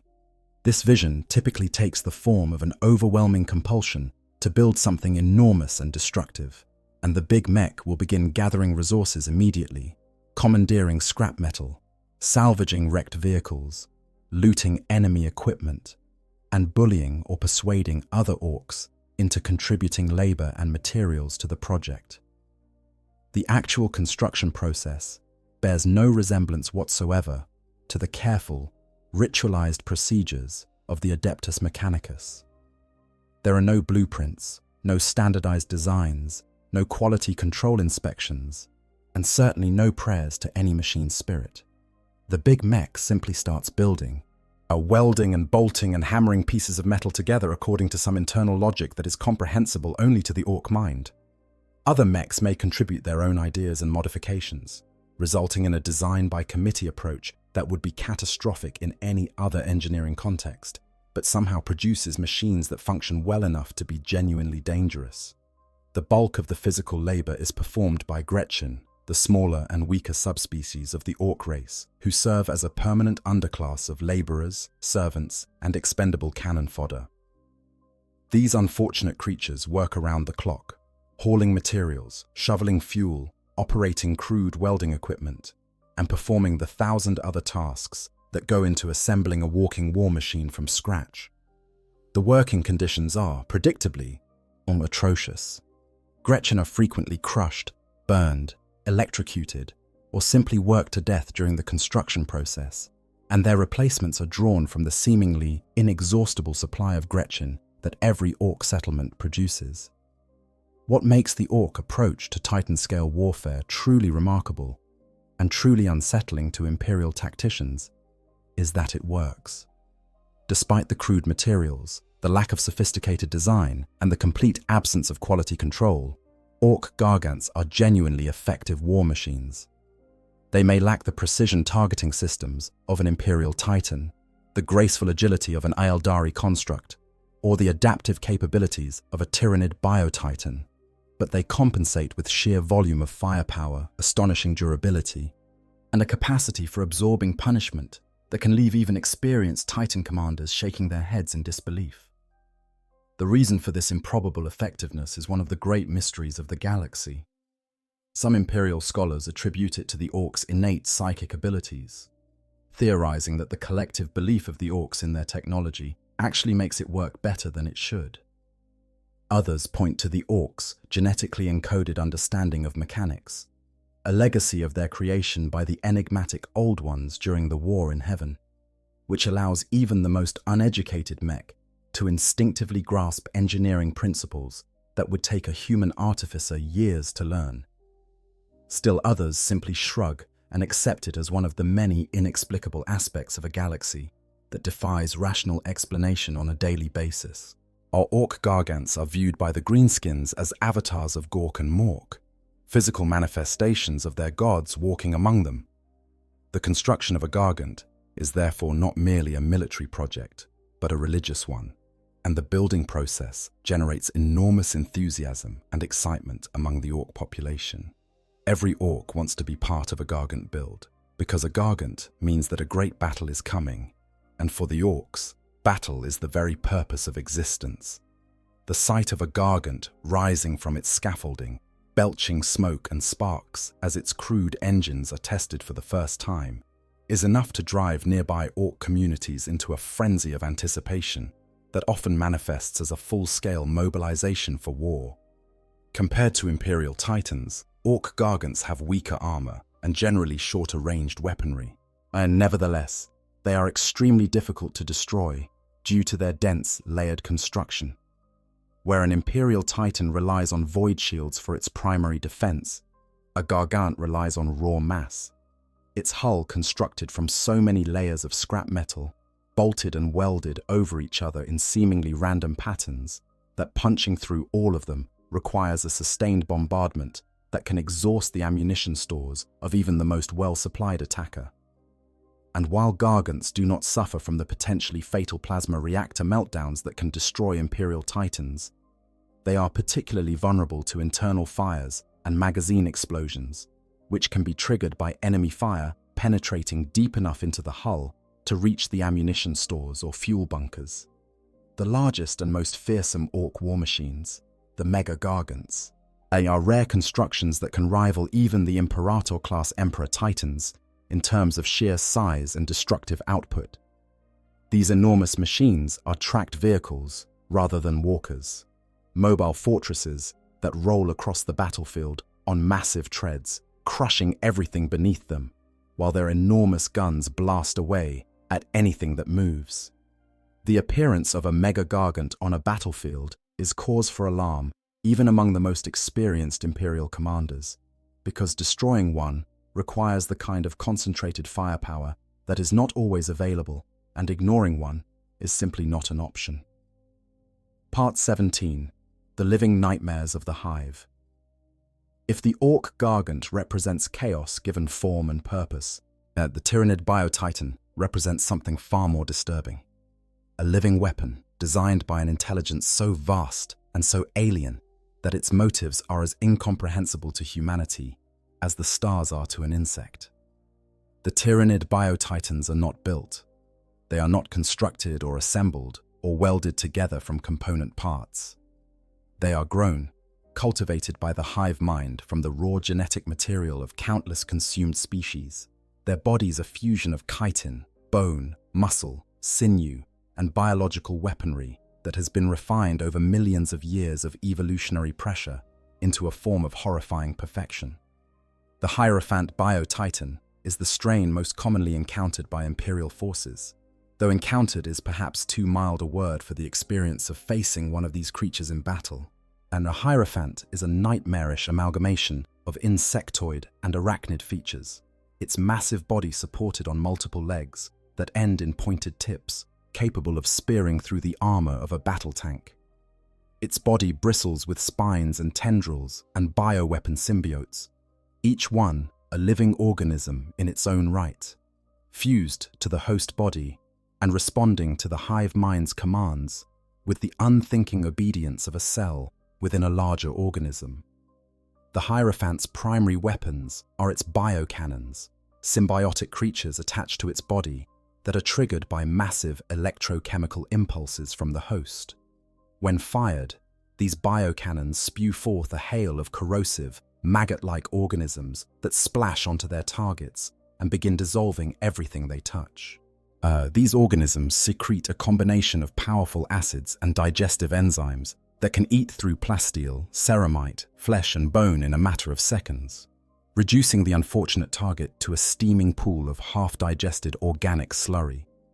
The sight of a biocannon impact, with its spray of writhing organisms and its cloud of caustic vapor, is enough to break the morale of all but the most hardened troops. But the Hierophant's weaponry is not limited to its biocannons. Its belly is protected by a forest of lash-whip tendrils, living ropes of muscle and sinew that can reach out to entangle, crush, and devour anything that comes within their reach. Its entire body exudes a constant cloud of toxic spores that are lethal to all non-tyrannid organisms, and creating a zone of death around the creature that makes close-quarters engagement suicidal without specialized protective equipment. And its massive claws and bladed limbs are capable of tearing through the armor of an Imperial Titan with the same ease that a human hand might tear through paper. What makes the Tyrannid Bio-Titans truly terrifying, however, is not their individual capabilities, but their ability to adapt and evolve in real time to counter whatever threats they face.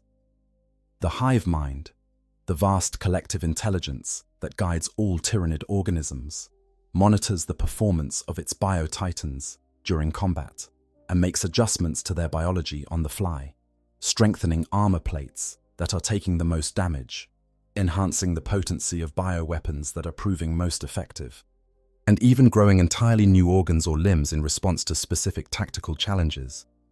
This means that no two engagements with a Tyrannid bio-titan are exactly the same. The creature that a commander faced in the last battle may have evolved entirely new capabilities by the next engagement, making it impossible to develop standardized tactics for dealing with the threat. The Tyrannid hive mind also deploys its bio-titans with a tactical sophistication that belies their monstrous appearance. A brood of hierophants will typically advance at the forefront of a major Tyrannid assault, their enormous bodies drawing enemy heavy weapons fire away from the lesser creatures of the swarm. While the defenders concentrate their firepower on the bio-titans, the smaller Tyrannid organisms swarm forward in their shadow, exploiting the distraction to close with the enemy and overwhelm them through sheer numbers. It is a brutally effective tactic that has claimed countless Imperial worlds, and it illustrates the fundamental truth about the Tyrannid approach to warfare. Every organism, no matter how large or how powerful, is expendable in the service of the hive mind's greater purpose. Part 18. Legends of Iron and Fire. Across the millennia of the Imperium's existence, certain titans have transcended their role as mere weapons of war to become legends, their names spoken with the same reverence and awe that lesser civilizations might reserve for their gods and heroes. These are engines whose deeds have been recorded in the annals of the Collegia Titanica, whose honor banners stretch from floor to ceiling in the great halls of their home forge worlds, whose machine spirits carry the accumulated memories of battles fought across 10,000 years of unbroken service. The Dies Irae, which we have already discussed in the context of the Horus Heresy, is perhaps the most infamous titan in all of Imperial history. An Imperator-class emperor, titan of the Legio Mortis, the Dies Irae's name, which translates from High Gothic as Day of Wrath, proved tragically prophetic. This engine participated in some of the most pivotal battles of the heresy, from the opening betrayal at Istvan III to the final assault on the Imperial Palace during the Siege of Terra. For 10,000 years after the heresy, the Dies Irae continued to serve the forces of chaos, its machine spirit corrupted, and its crew enslaved to the demon that had merged with its consciousness. Its eventual destruction during the siege of Hydra Caudatus in the 41st Millennium was a cause for celebration across the Imperium, though the cost of achieving that destruction was measured in the lives of brave princeps and the wreckage of loyal god machines. The story of the Dies Irae's final destruction is worth recounting in some detail, because it illustrates both the terrible power of a Chaos Titan and the extraordinary courage required to bring one down. During the siege, the Dies Irae was part of an Iron Warriors assault force that attacked the Imperial fortress on Hydra Caudatus. The Imperial defenders included a battle group of loyalist titans from the Legio Ignatum, the Fire Wasps, consisting of 3 warlords, 2 reavers, and 2 warhounds. When the two forces met, the resulting battle was among the most intense titan engagements of the era. The Dies Irae, empowered by 10 millennia of chaos corruption and the demon that inhabited its machine spirit, was a formidable opponent, its weapons enhanced by the warp, and its defenses bolstered by demonic energy. The loyalist titans fought with desperate courage, pouring fire into the ancient traitor engine while trying to avoid its devastating counterfire. When conventional weapons proved insufficient to penetrate the Dies Irae's corrupted armor, a loyalist warlord titan made the ultimate sacrifice. Knowing that the detonation of a plasma reactor would create an explosion of catastrophic proportions, the engine's princeps deliberately overloaded the reactor while in close proximity to the Dies Irae, sacrificing their own life and their god machine to create an opening in the traitor titan's defenses. A second loyalist warlord then used its power claw to breach the weakened armor and crush the Dies Irae's own reactor, ending its 10,000-year reign of terror in a final, cataclysmic explosion. But not all famous titans are infamous ones. The Imperium's history is also filled with stories of loyal engines whose service has brought glory rather than shame to the Collegia Titanica. The Imperius Prima, a warmonger-class Emperor Titan of the Legio Ignatum, is one such legend. Dating from before the foundation of the Imperium itself, the Imperius Prima fought in the defense of the Imperial Palace during the Siege of Terra, and its ancient weapons helping to hold back the tide of traitors that threatened to overwhelm the Emperor's last bastion. The fact that a god engine of such antiquity survived the heresy and continued to serve the Imperium is a testament to both the incredible resilience of Imperial Titan construction and the devotion of the tech priests who have maintained it over the millennia. The steel hammer of the Legio Metallica, which we discussed earlier, earned its place in legend through the selfless sacrifice of Princeps Senioris Curtis Mannheim during the Second War for Armageddon. Mannheim, reluctantly obeying orders he knew would lead to the destruction of his command, led his battle group against overwhelming Orc forces, accounting for the destruction of 3 enemy gargants before his warlord was severely damaged. Rather than allow his engine to be captured or destroyed by the enemy, Mannheim ordered the steel hammer into the center of the Orc formation and detonated its reactor, taking half a dozen gargants with it in a final, defiant explosion that announced to the Orcs that the Imperium's defenders would fight to the bitter end and beyond. The Dominatus, an Imperator-class Titan that fought in the Sabbat World's crusade, tells a different kind of story. This ancient engine fell in battle against the forces of chaos and lay broken and forgotten on the world of Lorn 5 for millennia. When it was eventually rediscovered by the Imperium, a massive campaign was launched to recover it, involving the Cadian 412th Regiment under General Stern and, in a rare example of Imperial Eldari cooperation, a war host from Craftworld Ulthwe under Farseer Taldir. And the fact that the Imperium was willing to commit such significant forces simply to recover a fallen Titan speaks volumes about the value that the Mechanicus places on these engines. A Titan is not merely a weapon. It is a repository of knowledge and experience, a consciousness that has witnessed centuries of history, and its recovery is worth almost any price. These legends, both bright and dark, illustrate the central truth of the Titan's existence, that these are not simply machines, but living entities with histories, personalities, and legacies that can span millennia. When a Titan walks to war, it carries with it the accumulated weight of every battle it has ever fought, every princeps who has ever commanded it, every enemy it has ever destroyed. It is history incarnate, tradition made manifest. And its presence on the battlefield is a statement not just of military power, but of continuity, of the unbroken chain of service that stretches back to the very dawn of the Imperium. The legends of the Titans are not merely stories told for entertainment or inspiration.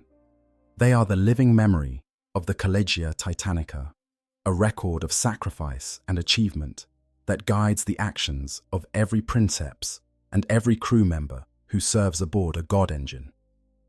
When a young princeps connects with their Titan's MYU for the first time and feels the rush of the machine spirit's consciousness washing over them, they are not merely interfacing with a piece of technology. They are joining a tradition that is older than the Imperium itself, a lineage of warriors and machines that stretches back to the very first god engines that walked forth from the forges of Mars to defend the nascent cult Mechanicus from destruction. That tradition continues today, as it has for more than 10,000 years, in every forge world where tech priests labor over the sacred construction of new god engines, in every Titan legion that stands ready to deploy to the galaxy's most desperate battlefields, and in every princeps who surrenders a piece of their humanity every time they connect with the machine spirit that is both their greatest weapon and their eternal companion. Part 19. The Titan in the Age of Darkness. The current era of the Imperium, sometimes called the Era Indomitus, has brought new challenges and new opportunities for the Titan legions. The formation of the Great Rift. That vast tear in reality that has split the galaxy in half has created a situation that is both more desperate and more dynamic than anything the Imperium has faced since the heresy itself. Worlds that were once safely within the Imperium's borders have been cut off by the rift, left to fend for themselves against enemies that would have been held at bay by the Imperium's collective might. The forces of chaos have emerged from the rift in numbers not seen since the heresy, their demonic hosts and corrupted war machines threatening to overwhelm the Imperium's depleted defenses. And throughout it all, the other threats facing humanity, the Tyranids, the Orcs, the Necrons, the Aeldari in their various factions, continue to press in from every direction.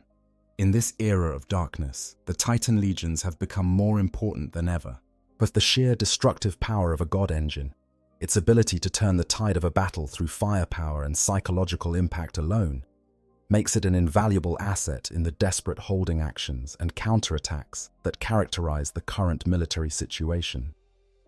Titan maniples have been deployed across the galaxy as part of the Indomitus Crusade, the massive military campaign launched by the resurrected Primarch Robuta Guilliman to reclaim the worlds lost to the Great Rift and restore the Imperium's shattered defenses. These god engines have walked on worlds that have been lost to the Imperium for decades or centuries, their arrival often being the first sign that the wider Imperium has not forgotten the people trapped on the other side of the rift. But the demands of the current era are placing enormous strain on the Titan Legion's already limited resources. The frequency of deployments has increased dramatically, with maniples being rotated from one war zone to another, with barely enough time to rest and refit between engagements. The casualty rate among god engines has risen correspondingly, as the increased tempo of operations means that damaged Titans often have to return to battle before their repairs are fully complete, and crews are pushed to the limits of their endurance by the unending demands of continuous warfare. The forge worlds that produce new Titans and maintain existing ones are working at maximum capacity, their production lines running continuously, their tech priests sacrificing sleep and health in the effort to keep the legions at fighting strength. The princeps themselves are feeling the pressure more acutely than anyone. The combination of more frequent deployments, longer periods of connection to the MIU, and the cumulative psychological trauma of constant warfare is accelerating the rate at which they deteriorate, both physically and mentally. Princeps who might have served for decades under normal circumstances are burning out in years, their minds consumed by the machine spirit or shattered by the relentless stress of combat.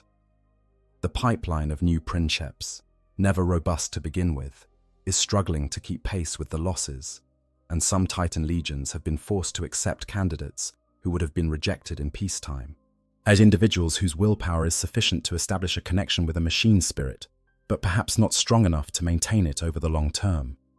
Despite these challenges, the spirit of the Titan legions remains unbroken. These are organizations that have endured 10,000 years of continuous warfare, that have survived civil war and alien invasion, and the slow decay of the civilization they serve. And they will not falter now. When the alarms sound and the forge doors open, and the first Titan takes its step onto the blasted surface of whatever world needs their help, the crew knows that they are carrying on a tradition that stretches back to the very dawn of the Imperium. They know that they are the inheritors of a legacy that was forged in the fires of Mars and tempered in the crucible of the Horus heresy. Yet they know that the machine spirit that burns within their engine's heart has witnessed horrors that would drive a mortal mind to madness, and that it has emerged from each one with its fury undimmed and its purpose unshaken. And they know that as long as a single Titan still walks, the enemies of humanity will have reason to fear the sound of a footstep. That deep bass rumble that starts beneath the earth and rises up through stone and steel and bone until it fills the world from horizon to horizon. The sound that haunts the dreams of those who have heard it and lived to remember. The sound of a god walking to war. The process of becoming a Titan. From the first gleam of sacred awe pulled from the depths of a forge world to the final moment when the machine spirit opens its eyes and gazes upon the universe with ancient, mechanical hunger, is a journey that encompasses everything that the Imperium of man is and everything that it aspires to be. It is an act of faith, because only those who believe in the divinity of the machine god can perform the rituals that give the Titan its soul. It is an act of sacrifice, because every princeps who sits in the command throne knows that they are trading their humanity for something that is simultaneously glorious and terrible. It is an act of defiance, because in a galaxy that wants nothing more than to see humanity consumed, the Titan stands as proof that humanity will not go gently, that it will fight with every weapon at its disposal, that it will build mountains of adamantium and fill them with fire and rage, and walk them across the stars until the last enemy is defeated or the last Titan falls. And it is an act of love. Love for the brothers and sisters who crew the engine, for the legion that deploys it, for the Imperium that depends on it, and yes, even for the machine spirit itself, that fierce and alien consciousness that demands everything its princeps has to give and gives back, something that no other experience in the galaxy can match. The bond between human and Titan is not merely a technological phenomenon.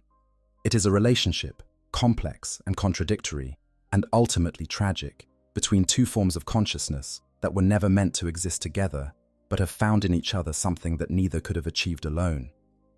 That is what it means to become a Titan, not merely to build a machine, or to pilot a weapon, or to join an organization. It means to participate in one of the most profound and most terrible transformations that the galaxy has ever witnessed. A transformation that turns raw metal into a walking god, that turns a human mind into the guiding consciousness of something that will outlast civilizations, that turns the desperate need to survive into something beautiful and something monstrous and something that will echo through the ages, long after the hands that built it have turned to dust. The Titans walk. They have always walked since the first crude engines stumbled forth from the forges of Mars to face the horrors of the Age of Strife. They will always walk as long as there are enemies to face and worlds to defend and forge fires that still burn hot enough to shape adamantium into the bones of gods. And somewhere in the far future, yea, when the last war is fought and the last enemy is vanquished or the last star goes dark, a Titan will take the final step, and the sound of it will roll across the empty galaxy, like the closing of a book, like the last beat of a heart, like the end of something that was too magnificent and too terrible to last forever, but too stubborn and too proud to end one moment sooner than it had to. Until that day comes, the god machines walk on, and the galaxy is better for it, or at least it is more interesting. And in the grim darkness of the far future, that may be the most anyone can hope for. Part 20. the enduring walk. The galaxy is not a kind place. It never has been, and it never will be. In the current era, sometimes called the time of ending, sometimes the era Indomitus, the threats facing the Imperium of man are more numerous and more terrible than at any point since the Horus heresy itself. The Great Rift, that vast tear in the fabric of reality that has split the galaxy in two, has unleashed horrors from the warp on a scale not seen in 10 millennia. The forces of chaos are resurgent, their black crusades growing bolder and more destructive with each passing century. The tyrannid hive fleets press in from the intergalactic void, their hunger insatiable and their numbers beyond counting. The orcs are eternally present, their warlike culture producing an endless supply of warriors and war machines that crash against the Imperium's defenses like waves against a cliff face. And the Necrons stir in their ancient tombs, awakening to reclaim a galaxy they once ruled with an iron fist. Against these threats, the Titan legions continue to walk. In the current era, the Collegia Titanica faces challenges that would have been unimaginable to its founders. The number of operational Titans in the Imperium has been declining slowly but steadily for millennia, as battle losses outpace the Forge World's ability to replace them. The knowledge required to construct the most advanced Titan variants, particularly the Emperor Titans, has been lost entirely, meaning that every surviving Imperator and Warmonger is an irreplaceable relic that must be protected at all costs. The raw materials required for Titan construction are becoming harder to source as the Imperium's industrial base shrinks under the relentless pressure of war and decay. And the pool of individuals capable of serving as princeps, never large to begin with, it has been further reduced by the increasing frequency of deployments and the cumulative toll that the MIU link takes on the human mind. Yet despite these challenges, the Titan legions endure. New Titans are still being constructed on the Great Forge worlds, though the process takes longer and requires more effort than ever before. Young princeps are still being identified and trained, their minds tested against the fury of machine spirits that have been burning with ancient hunger for thousands of years, and the legions themselves, battered and bloodied by millennia of continuous warfare, continue to deploy to the most critical battlefields in the galaxy, bringing their world-breaking firepower to bear against enemies that would otherwise be unstoppable. The Titan legions marched alongside Lord Solar Macarius during the Macarian Crusade, bringing awe and terror as they helped conquer 1,000 worlds in one of the greatest military campaigns since the Great Crusade itself. They walked during the Gothic War, the Sabbat World's Crusade, the Wars for Armageddon, and countless other conflicts that have defined the Imperium's history. In the current era, Titan maniples march in the Indomitus Crusade, the vast military campaign launched by the resurrected Primarch Robute Guilliman to reclaim the worlds cut off by the Great Rift. Battle Group Hephaestus, part of Fleet Tertius, included 3 full maniples of god engines from the Legio Invigilata, deployed as part of Guilliman's crusade to bring the light of the Emperor back to worlds that had been swallowed by darkness. The process of becoming a Titan, that long and sacred journey from raw metal to walking god machine, and has not changed in its essentials since the first engines were built on Mars during the Age of Strife. The materials are still sourced from the purest veins of sacred metal. The construction is still performed by the most skilled artisans, their every action guided by ritual and prayer. The machine spirit still awakens through the ancient rite of awakening, its consciousness emerging from the complex interactions of circuitry and power to burn with a fury that will not be quenched for millennia. And the princeps still surrenders a piece of their humanity every time they connect with the MIU, becoming something more than human and something less than human at the same time, a bridge between flesh and steel, between the frailty of the mortal form and the terrible power of the god engine. This process is more than an act of engineering, or it is more than a military program. It is a sacred mystery, a transformation as profound and as irreversible as anything in the galaxy. When a Titan takes its first step, it begins a journey that will span centuries or millennia, carrying it across worlds and through wars that will reshape the galaxy itself. It will accumulate experiences and memories and scars, each one adding to the complex consciousness that dwells within its armored hull. It will form bonds with its crew and its legion, relationships that transcend the ordinary limitations of human interaction and reach into something deeper, something that bridges the gap between the organic and the mechanical, between the mortal and the eternal. And through it all, the machine spirit will burn. That fierce, alien consciousness that was born in the first surge of plasma from the reactor, that was shaped by the rituals of the tech priests and the will of its princeps, that has grown and evolved through centuries of war and destruction, will continue to burn with a fire that time cannot quench and that no enemy can extinguish. It will rage against the darkness, it will roar its defiance at the enemies of mankind, and it will stride forward with the inexorable purpose that has defined the god machines since the very beginning. To become a Titan is to become something that the galaxy will remember, not as a footnote in a history book or a name on a memorial wall, but as a force of nature, a walking storm of fire and adamantium that leaves an indelible mark on every world it touches.